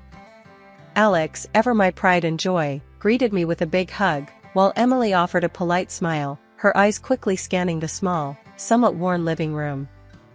Dinner smells great, Mom, Alex said, his cheer filling the cramped space. Thanks, hon. I hope you're both hungry, I replied, ushering them into the dining area. As we sat down, Emily's gaze lingered on the mismatched chairs and the second-hand tablecloth. I could almost hear her thoughts ticking over. Finally, as I began to serve the food, she turned to me with a question that caught me off guard. Sarah, I was wondering, how were you able to afford such a good education for Alex? Private school, hockey, must have been expensive, especially on a hospital administrator's salary. I paused, spoon midair, taken aback by the directness of her question. Not wanting to delve into my financial history or my past earnings as a top obstetrician, I opted for a simpler answer. Well, Emily, my parents left me a small sum. It wasn't much, but I stretched it as far as I could. Education was always a priority for us, I said, giving a slight shrug as if it were no big deal. She nodded, though her expression was pensive, almost skeptical, as she looked around the apartment again. Interesting, she murmured, more to herself than to me, her eyes scanning the modest decor. Dinner continued with light conversation, mainly driven by Alex, who seemed oblivious to the tension. After we finished eating, Emily excused herself to use the bathroom but wandered slowly, taking in every detail of the apartment. I took the moment to speak with Alex, keeping my voice low. Alex, I'd prefer if we keep the details of my financial situation and the house under wraps for now, okay? Alex laughed lightly, brushing off my concern. Mom, you worry too much. It's not like it's a secret or anything. Just humor me, son. And, please, take your time to really get to know Emily, I added, my tone more serious. Mom, I love her. She's the one, he replied confidently, his face softening as he spoke of her. I sighed, resigned that my advice might go unheeded. Just be sure, that's all I ask. When Emily returned, her demeanor had shifted slightly, now more composed, perhaps even more determined. The rest of the evening passed quickly, and soon they were ready to leave. Thank you for dinner, Sarah. It was lovely, Emily said, her voice polite but distant as she hugged me goodbye. Of course, dear. Anytime, I responded, watching them leave with a mix of emotions. After closing the door, I leaned against it, feeling a mixture of concern and frustration. Emily's questions and her obvious disappointment with my current living situation left a sour taste in my mouth. Wedding preparations were in full swing, and Alex and Emily seemed to be caught up in the whirlwind of it all. Invitations, venue bookings, menu tastings, it was a lot, and despite the tensions, I wanted to help. One afternoon, they came over to discuss some of the plans. I had made some coffee and laid out a few snacks on the kitchen table, a neutral ground of sorts. The apartment still wasn't much to look at, but I'd managed to make it feel a bit more inviting. "So, we're thinking of having the ceremony outdoors," Alex started, spreading out some brochures across the table. "That sounds lovely, dear. Where at?" I asked, trying to keep my tone enthusiastic. "There's a small vineyard on the outskirts of town. Emily fell in love with it," he replied, looking over at Emily, who nodded in confirmation. "Yes, it's perfect, very picturesque," Emily added, flipping through a brochure to show me a picture of the vineyard. The place looked beautiful, no doubt about it. "I can see why you like it," I said, smiling at her. "It'll make for beautiful photos." Emily smiled back, briefly, before her expression turned more serious. "We need to talk about the guest list, Sarah. We're trying to keep it tight, due to the venue size." "Of course, that makes sense. Just let me know how many people I can invite." "I don't need many," I reassured her, sensing where this might be going. "Well, we were thinking, maybe if you could just stick to close family? We have a lot of friends and colleagues to accommodate," she said, not quite meeting my eyes. I felt a sting at that. Was I being edged out of my own son's wedding plans? But I held back, reminding myself this was their day. "That's fine, Emily. You won't have any problems from me." "Thanks, Sarah. We really appreciate it," Alex chimed in, clearly relieved that I hadn't made a scene. We went on to discuss other details: flowers, music, the wedding cake. I tried to offer suggestions, but Emily had clear ideas about what she wanted. Whenever I brought up something, she had a polite but firm way of steering the conversation back to her preferences.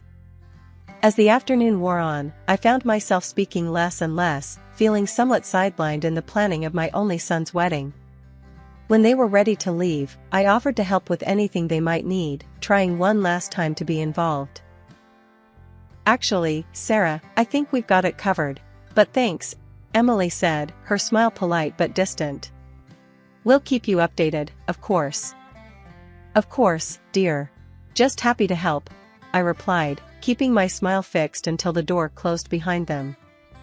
I washed the dishes slowly, lost in thought, wondering how things would pan out on the wedding day. Would I just be a guest at my son's wedding, watching from the sidelines? The thought weighed heavily on me as I dried the last cup and turned off the kitchen light. Alex's birthday rolled around, and this year was different because I wasn't planning the celebration. Emily took it upon herself to throw the party. Somehow, my invitation got lost in the shuffle, or so I thought. The truth hit hard when a friend casually mentioned the big bash being set up at their place. I wasn't on the guest list, a fact that stung deeply, but I put on a brave face. My son's happiness was more important than my feelings, and I decided to drop by with a gift, uninvited but hopeful. I chose a classic gift, a nice watch I knew Alex had been eyeing for months. It was more than a gift, it was a token of my ongoing love and support, regardless of the chill that had crept into our relationship lately. The bonus to the watch was a bottle of good wine. I parked down the street and walked up to their house. The sounds of laughter and music spilled out from the backyard. Taking a deep breath, I opened the gate and stepped inside. Almost immediately, I felt like I was intruding. The yard was bustling with groups of Emily's friends and her family, people I barely knew, despite the impending wedding. Emily spotted me first. Her smile was tight, the welcome even tighter. "Sarah, this is a surprise. What are you doing here?" Her tone was polite, but the undertone was clear. I wasn't expected, nor particularly wanted. "I just wanted to wish Alex a happy birthday," I said, my voice steady, despite the chilly reception. "Oh, well, he's around here somewhere," she replied, her eyes scanning the crowd, clearly reluctant to guide me to him. Navigating through the clusters of guests, I finally found Alex. His face lit up when he saw me. "Mom, you made it. I thought you were busy today." "I couldn't miss your birthday, honey," I said, handing him the gift. His genuine smile as he opened it warmed my heart for a moment. We chatted briefly, a good moment in an otherwise awkward situation. But then Emily joined us, her smile forced. "Alex, babe, we need to get ready for the toast," she said, then turned to me. Her next words were low and clear, meant only for my ears. "Sarah, maybe it's best if you don't stay long. We've got a lot planned, and well, it's a bit crowded here." Her message was unmistakable, and the undercurrent of dismissal couldn't be ignored. I looked at Alex, hoping for some support, but he was already being pulled away by a friend calling for him. I nodded, gave Alex one last smile, and left. Walking back to my car, the sounds of celebration behind me, the hurt settled in deep. It was clear Emily saw me as an outsider, and her direct approach left no room for misunderstanding. The drive home was quiet, my thoughts loud with the harsh reality of my new place in Alex's life. Once home, the silence of my apartment enveloped me. I sat down, the unopened bottle of wine I'd brought as a gift for the party now just a reminder of the evening's rejection. I poured myself a glass, the wine bitter like the evening's experience. Only 3 days left until the wedding, and I thought I had seen it all, but I was wrong. That morning, a soft knock on my apartment door signaled an unexpected visitor, Emily, alone, without Alex. "Good morning, Emily. What brings you here today?" I asked as I let her in, surprised by her solo visit. "Sarah, we need to talk. It's about the wedding," she began, her voice steady, betraying a rehearsed confidence. I led her into the small living room, gesturing towards the sofa. "Of course, dear. What about the wedding?" She sat down abruptly across from me at the kitchen table, sliding the envelope towards me. "I think it's better for everyone if you don't attend the wedding," she started, her tone firm, leaving no room for arguments. I was stunned, barely able to process her words. "Excuse me?" I finally managed to say, my voice a mix of shock and disbelief. Emily sighed, as if she was explaining something simple to a child. "Here's $3,000. I think this will make up for any inconvenience." I couldn't believe what I was hearing. Was she seriously trying to pay me to stay away from my own son's wedding? The audacity of it made my blood boil, but I knew I needed to handle this carefully. Quickly thinking on my feet, I pretended not to hear her properly. "What's that? You need to speak up, dear, my hearing isn't what it used to be." Emily's face contorted in annoyance, and she leaned in, speaking loudly and slowly, as if it pained her. I said, "You're a beggar, dressed tastelessly. It's embarrassing. You being there would ruin everything." Her words stung, but I needed evidence of this unbelievable interaction. While she was speaking, I discreetly turned on the dictaphone on my phone, hidden under some papers on the table. "And you should be thankful for this money," she continued, gesturing towards the envelope. "You can finally fix up this place, make it livable at least." I kept my composure, playing along. "Oh, is that right? Well, I suppose I should be grateful then." "Yes, you should," she replied, clearly relieved that I was agreeing. She pushed the envelope closer to me, eager to conclude her distasteful errand. I picked up the envelope, the crisp bills feeling like dirt in my hands. Emily stood up, smoothing her dress, looking satisfied with herself. "I'm glad you're being reasonable about this." "Oh, absolutely, dear. Thank you for your generosity," I said, my tone dripping with feigned gratitude. With a nod, Emily left my apartment, no doubt believing she had successfully bought my absence from the wedding. Once the door closed behind her, my act dropped, and the gravity of what had just occurred washed over me. I dialed Alex immediately, my fingers trembling slightly as I pressed the phone against my ear. "Alex, you need to come over now. It's urgent," I said, my voice tight with a mixture of anger and urgency. He could hear the seriousness in my tone. "I'm on my way, Mom. Hang on," he replied, and I could tell he was already grabbing his keys and heading out the door. The minutes dragged until he arrived. As soon as I heard the door swing open, I ushered him into the living room. "Alex, there's something you need to hear," I said, my voice steady, despite the storm of emotions inside me. I handed him the phone where I'd saved the recording of my conversation with Emily. His face was a mask of confusion as he listened, his brow furrowing deeper with each passing second. When the recording ended, he looked up, shock and disbelief written all over his face. I had no idea she could say such things. Mom, I'm so sorry. I can't believe she'd do this to you. We need to expose her, show everyone what she's really like. But how? I had been thinking about this ever since I turned off the recorder earlier. I have an idea. Over the years, I've helped bring hundreds of lives into this world. Many of those families still keep in touch, respect me for the work I did. What if we gather their stories? Show everyone how much I've been a part of this community? Alex's eyes lit up with a mix of pride and hope. That's brilliant, Mom.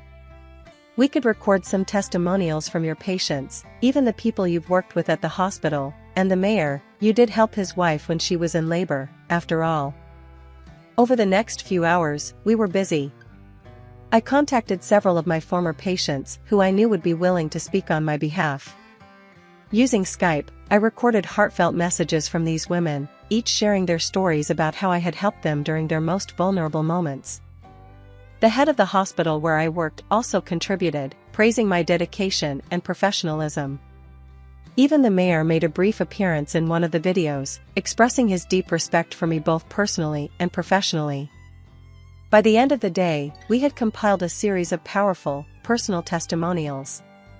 Alex edited them into a single video, adding photographs of me at work, with patients, and in the community, images that painted a picture of a life dedicated to service and care.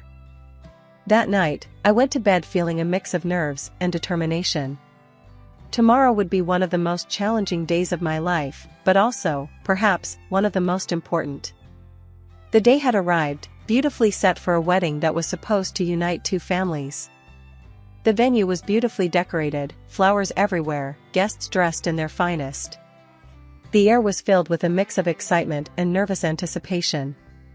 Little did everyone know, the day was about to unfold in a way none could have predicted. As the time approached for the bride to make her grand entrance, a video was scheduled to play, a montage of Alex and Emily, their journey together leading to this day. I knew this was the moment I had prepared for, my heart heavy with the burden of what I was about to do, but firm in my resolve that it was necessary. I had the audio recording ready, the one where Emily had bluntly offered me $3,000 to not attend the wedding, to erase myself from this significant moment in my son's life. My hand trembled slightly as I switched the input from the scheduled video to the audio recording. The room went quiet, the chatter turning to silence as Emily's voice filled the hall, clear and undeniable. The shock was immediate. Murmurs spread through the room like wildfire as guests turned to look at each other, confusion and disbelief written on their faces. Just as the recording finished, Emily and her father started their walk down the aisle, unaware of what had just been played. The timing couldn't have been more poignant. Before they could reach the front, I switched to the video I had prepared, testimonials from prominent members of our community, patients I had helped during my career as an obstetrician. One by one, respected individuals spoke of their experiences with me, their words painting a picture of my life's work and dedication. The contrast between this and what Emily had tried to portray was stark. As the video played, I watched Emily's face. Confusion gave way to realization, and then to a kind of horror as she understood the enormity of her miscalculation. Her mother, sitting in the front row, burst into tears, overwhelmed by the scene unfolding before her. When the video ended, the room was thick with tension, a heavy silence hanging over us all. Then, Alex stepped up to the microphone, his face pale, but his voice steady. "Ladies and gentlemen, I'm sorry. I'm sorry for what you had to hear today, and I'm sorry for what was meant to be a joyous occasion turned into this revelation." He paused, taking a deep breath. "I cannot marry someone who has shown such disregard for my own mother, someone who sought to humiliate her in such a callous way. Therefore, I am calling off this wedding. I apologize to all of you for any distress this has caused." He then turned to me, his eyes filled with a mix of emotions. "Mom, I'm sorry. I should have seen it, should have known. Thank you for everything. For your strength, your courage, and your unending love." The guests stood then, a round of applause filling the hall, not just for a ceremony, but for the truth that had been revealed, and for the respect they held for me and for Alex's brave decision. As the clapping slowly subsided, Emily fled the hall, her father trailing behind her, a broken attempt at a dignified exit. Standing there, amidst the chaos of a wedding turned upside down, I felt a surge of pride for my son. It was a hard, painful moment for him, but he had risen, shown real character. A few weeks after the incident, I heard from some colleagues that Emily had been spotted at the hospital where I work. At first, I thought it was a coincidence, maybe she was visiting someone. But then it happened again, and this time she made quite the scene. There I was, walking down the corridor, and there she was, her voice raised, causing a commotion. "You ruined my life," she yelled as I approached. "You couldn't stand to see me happy. You had to tear everything down." I stopped, shocked by her audacity. People were starting to stare, and I felt a flush of embarrassment. "Emily, this is neither the time nor the place. You need to leave," I said firmly, trying to keep my voice calm despite my racing heart. But she wasn't having any of it. "No. Everyone needs to know what you did. How you interfered and lied." Her accusations were baseless, her anger misdirected. Seeing no end to her tirade, I made a decision I never thought I'd have to. I called security, and they escorted her out. When she tried to come back a second time, I had no choice but to involve the police. They detained her briefly, warning her about the consequences of harassment. That seemed to scare her enough to stop her visits. After that, Emily disappeared from my life. Last I heard, she left the city, but I don't know where she ended up. Meanwhile, life at home finally found its peace. The renovations on my house were completed, and I moved back into my beautiful, tranquil space. The contrast between the chaos of the past and my serene home life was stark, and I appreciated my solitude and stability more than ever. 2 years slipped by quickly, and life brought happier changes. Alex, resilient and matured from his experiences, met someone new, a wonderful woman named Clara. They got married in a small, intimate ceremony, which was a joyous occasion, filled with love and genuine happiness. Clara is everything Emily wasn't: kind, respectful, and genuinely supportive of Alex and me. Now retired, I've taken to enjoying the slower pace of life. My days are filled with gardening, reading, and long walks. I've also started planning a trip around the world, something I've dreamed about for years, but never had the time or freedom to pursue. Despite the turmoil of the past, life had a way of moving forward, bringing new joys and challenges. I was ready for whatever came next, embracing each day with an open heart and an adventurous spirit.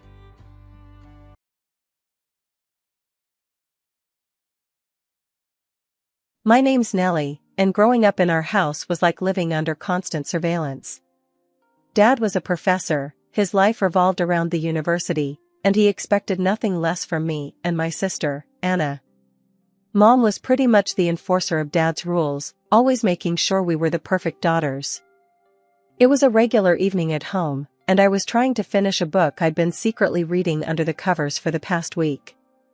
The living room was buzzing with the usual chatter about Anna's latest achievements. She went to high school, and every day there was a new reason for our parents to be proud. Dad's voice boomed from the living room, pulling me back to reality. "Nellie, can you come here for a moment?" Dragging myself away from my book, I headed to the living room. Anna was sitting on the couch, grinning like she'd won the lottery, while Mom was passing around cups of tea. Dad cleared his throat as I walked in. "Sit down, Nellie. We were just discussing Anna's latest paper. It's been selected for the school's research journal. A significant achievement." "That's great," I mumbled, forcing a smile. Anna shot me a look, her eyes sparkling with that all-too-familiar mix of pity and superiority. Mom chimed in, her tone laced with that nagging edge I knew all too well. "Your sister works so hard. We're just hoping you'll start putting in some effort too, Nellie. We've yet to see you shine like your sister." I sank into an armchair, feeling the weight of their expectations crushing me. "I'm doing my best," I replied, my voice barely above a whisper. Dad's response was quick, his words sharp. "Your best?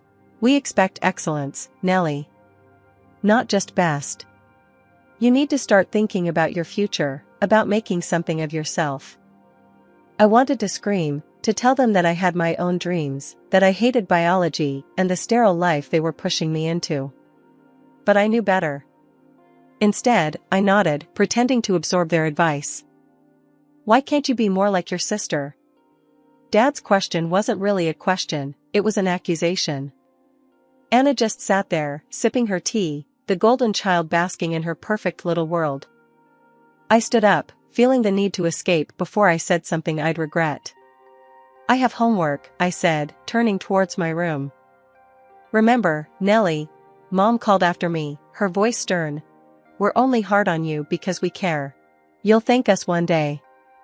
In my room, I closed the door gently, leaned back against it, and let out a breath I didn't realize I'd been holding. The walls of my room felt like the only place where I could be myself, away from their constant comparisons and impossible standards. High school felt like a minefield. Each step had to be calculated, or else it would set off an explosion at home. Anna was already in college, the pride of the family, leaving me to navigate the turbulent waters of my teenage years under the ever-watchful eyes of Mom and Dad. One particularly drab Tuesday, I decided enough was enough. If I had to play the part of the obedient daughter, I was at least going to find small ways to make it bearable. That morning, before school, I slipped on a bright red band under my dull gray sweater, a small act of defiance, but it felt like claiming a piece of my identity. At school, I was a different person. I hung out with Max and Liz, a couple of outcasts like me who didn't fit the typical mold. We'd skip the occasional class to hang out in the old music room, where I could finally breathe.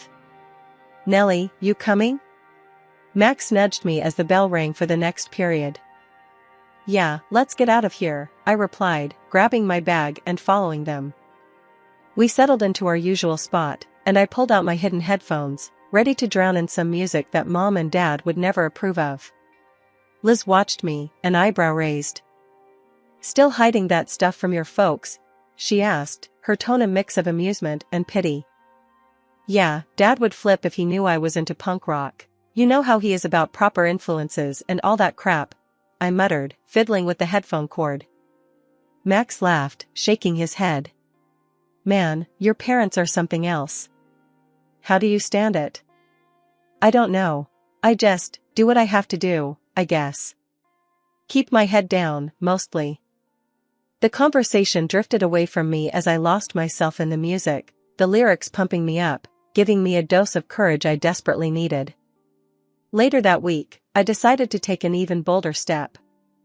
I'd been saving up from my part-time job at the local bookstore, a job Mom and Dad barely approved of, and bought a pair of ripped jeans.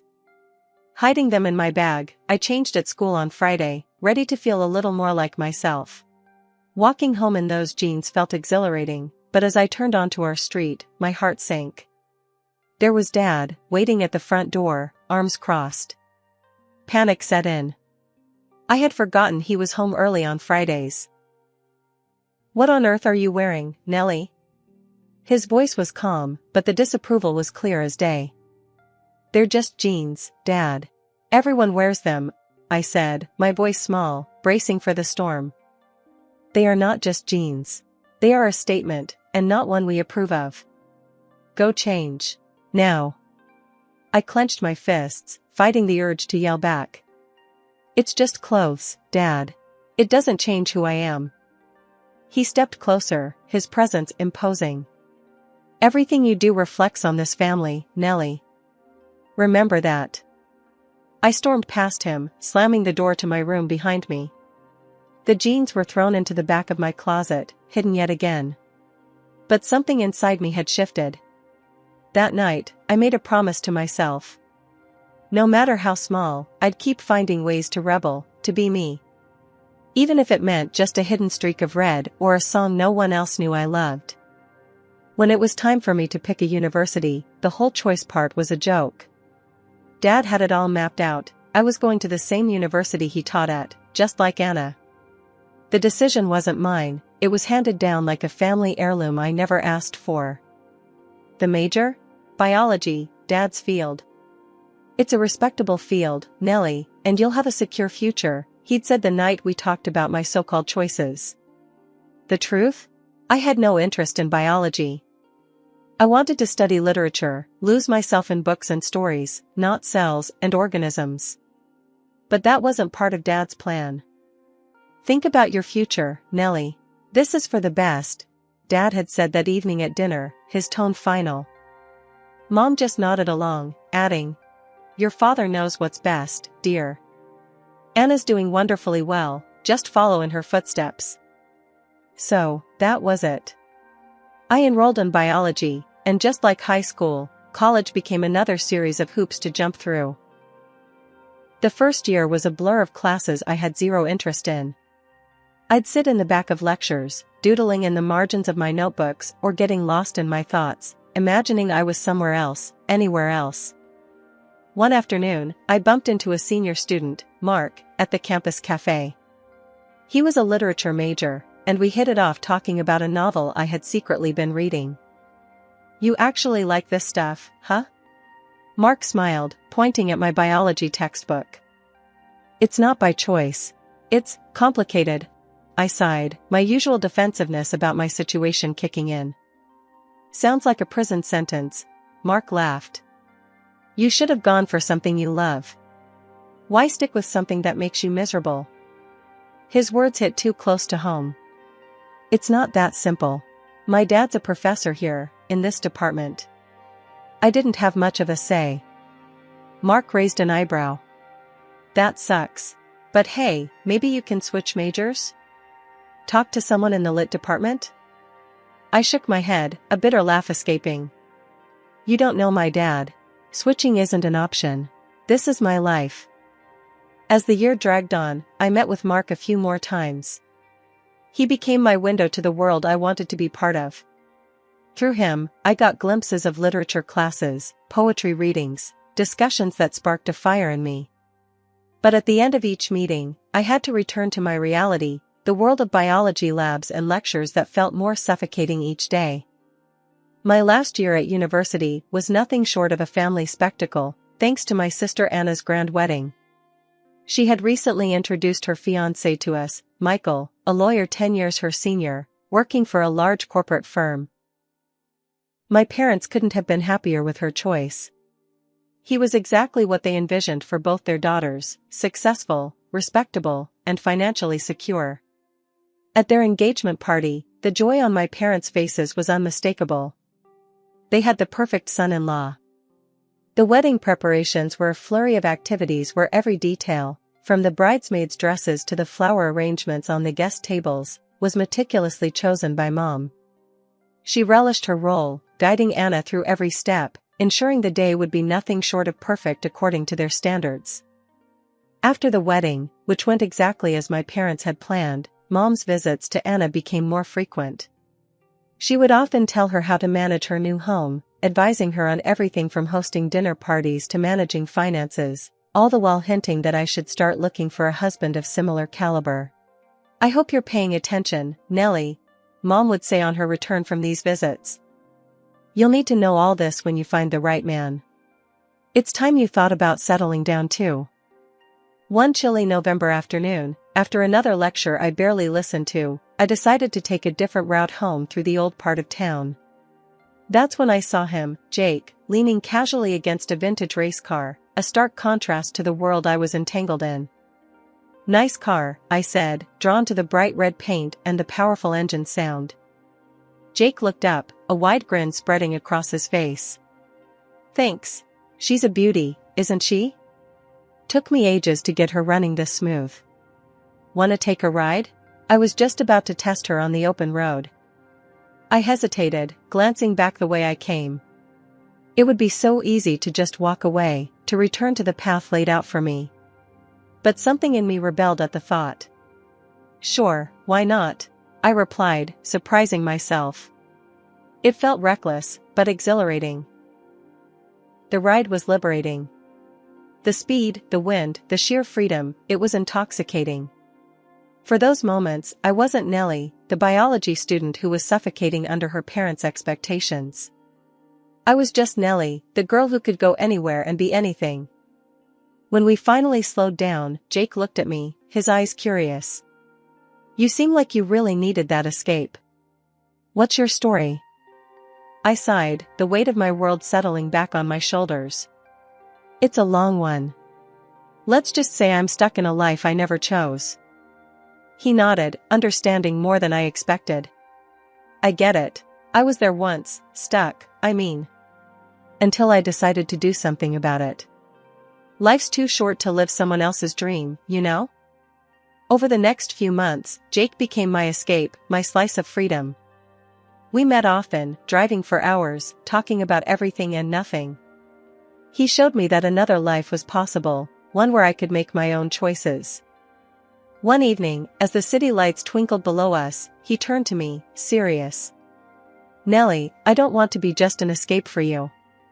I want this to be real, for us to take on the world together. What do you say?" Looking into his eyes, I realized this was it. My chance to choose my own path. "Yes," I said, my voice steady. "Let's do it. Let's be real together." The day I decided to introduce Jake to my parents, my stomach was a tight knot of nerves. I knew this wasn't going to be easy. Jake, with his leather vest, black t-shirt, ripped jeans, and hair tied back with a simple string, wasn't what my parents envisioned for me. He was the antithesis of the clean-cut, suit anti-professional, like my sister's husband, Michael. We walked up the driveway, and I could already feel the judgmental gaze that would come through the curtains. I took a deep breath and rang the bell. My heart pounded as the door swung open, revealing my mom, her expression transforming from surprise to shock in an instant. "Mom, Dad, this is Jake," I said, trying to keep my voice steady. Jake stepped forward, offering a friendly smile. "Nice to meet you," he said, extending his hand. My dad looked him up and down, ignoring the offered hand. "What did you say you do for a living?" he asked, his tone harsh. "I'm a mechanic," Jake replied, undeterred by the cold reception. "I also race cars." Mom gasped softly, clutching her chest as if the words were physical blows. Dad's brow furrowed deeply. "A mechanic? And that's supposed to support my daughter?" I jumped in, feeling the need to defend him. Jake is amazing at what he does. He's passionate and incredibly skilled. Dad snorted, shaking his head. "Skills in racing cars? That's a hobby, not a career. What about your education?" Jake was calm, though I could tell he was starting to get annoyed. "I've completed specialized courses for my trade. I didn't go to university, if that's what you mean." The room went cold. Mom looked like she might faint. "You expect to marry my daughter with no proper education?" "I love Nellie," Jake said firmly. "I intend to make her happy." "Happy? With what? Do you want to feel like a piece of trash in an old shabby apartment?" "Love doesn't pay the bills." Dad's voice rose, his temper flaring. I felt a surge of anger. "I don't care about money. I care about being with someone who loves and respects me," I shot back. Dad pointed a finger at me, his face red. "You're making a huge mistake. I won't allow it. We do not give our blessing to this farce." Mom's voice was shrill, panicked. "You're not thinking clearly, Nellie. This isn't you." "It's exactly me. This is who I am. Jake makes me happy, far more than any lifestyle you wish I had," I argued, my voice rising to match theirs. Dad was adamant. "If you choose this man, you choose him over your family. We won't support this. If you leave with him, don't think you can come back." I took a deep breath, my decision clear. "I choose us, Jake. I choose freedom and happiness, even if it means losing them." Mom burst into tears, and Dad's voice was cold as ice. "Go then. And when he leaves you, don't come crawling back to us." I grabbed Jake's hand, pulling him toward the door. "I won't. I'll never come back. I said, my voice steady, despite the tears I fought back. We walked out of the house, the door slamming shut behind us. The finality of that sound echoed in my heart. I had chosen my path, and as we drove away, I felt a mix of heartbreak and relief. The day of our wedding was bittersweet. I had secretly hoped that maybe, just maybe, my parents or Anna and her husband would show up, or at least send a card. But as the day went on, it became clear they wouldn't be part of it. The silence from their end was deafening, yet as I stood there exchanging vows with Jake, I felt a profound happiness that overshadowed the disappointment. After the wedding, life with Jake felt like a whirlwind of happiness and new beginnings. His passion for cars and his talent as a mechanic led him to pursue further training, specializing in servicing high-end, luxury cars. His reputation grew, and soon he opened his own company. It was a risk, but it paid off. "Looks like all your hard work is really paying off," I told him one evening as we reviewed the company's growth charts. His face lit up with that smile that always made me melt. "It's our hard work," he corrected me with a wink. "Couldn't have done it without my top-notch dispatcher and business manager." Our personal life was equally rewarding. Jake's mom, who lived not too far from our new house, became like the family I had lost. She embraced me wholeheartedly, calling me her daughter, filling a void I hadn't realized was so profound. "You're more of a daughter to me than an in-law," she would say, her warm embraces making me feel cherished and accepted. We would often have her over for dinner, or spend weekends together, exploring local markets or just enjoying each other's company. On weekends, Jake and I indulged in our shared passion for nature. We'd drive out in one of the sleek cars from his shop, always returning it spotless, of course, and find new trails to explore or quiet lakes to picnic by. These moments, away from the buzz of daily life, were our little slices of paradise. As our first anniversary approached, we decided to host a small celebration at our home. I handled the invitations, a pang of sadness hitting me as I realized I wouldn't be sending any to my family. Instead, I focused on the friends and the new family we had formed, those who had supported us and cheered us on every step of the way. Life had settled into a comfortable rhythm. Jake and I were happily running our business, and our days were filled with a sense of accomplishment and contentment.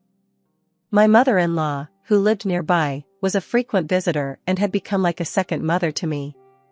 Her visits always brought warmth and laughter to our home. One afternoon, she arrived looking unusually troubled, her brow furrowed as she took off her coat. "There's a scandal brewing at the university," she said as soon as she sat down. "It's all over the news. A professor has been accused of plagiarism and stealing someone else's scientific work." My heart skipped a beat. "Did they say who it was?" She shook her head. "No, they didn't mention a name, but it's quite the talk around town." A sinking feeling settled in my stomach. The university they mentioned was where my father worked. I hadn't spoken to him or my mother since the day I chose to marry Jake and leave my old life behind. After my mother-in-law left, I turned on the TV and flipped through the channels until I found the news. The reporter was standing in front of the university, talking about the allegations against a prominent professor. Then they flashed my father's photo on the screen. It was him. My hands trembled as I absorbed the news.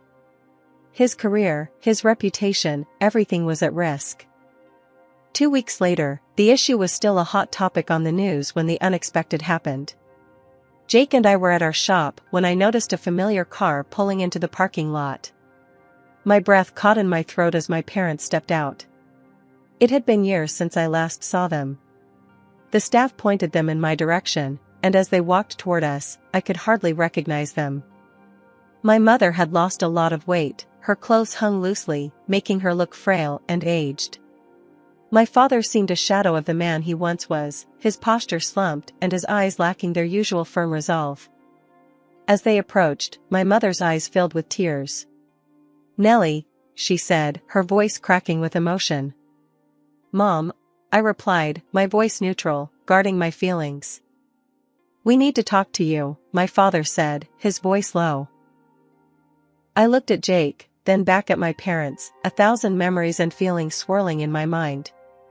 I knew this conversation was inevitable, but I was not ready to simply let them back into my life without understanding their reasons for coming now, after all this time. Not here, I said, indicating the busy shop around us. We can go to my office. They nodded, and we walked to the small building next to the garage where I handled the administrative work. Inside, I offered them seats, but the air between us was thick with unsaid words and years of separation. Sitting across from my parents in the cramped confines of my office, the air felt thick with unsaid things and old grievances. My father's face was stern, etched with lines of stress and anger, while my mother appeared worn and anxious. It was hard finding you, Nellie. My mother started, her voice quivering slightly. We've been through so much. My father's voice was gruff, his usual warmth missing. I've been accused of plagiarism and theft of scientific work unfairly. I reached out to your sister's husband for help, thinking family would provide support without trying to make a profit from our misfortune. I raised my eyebrows, waiting for him to continue.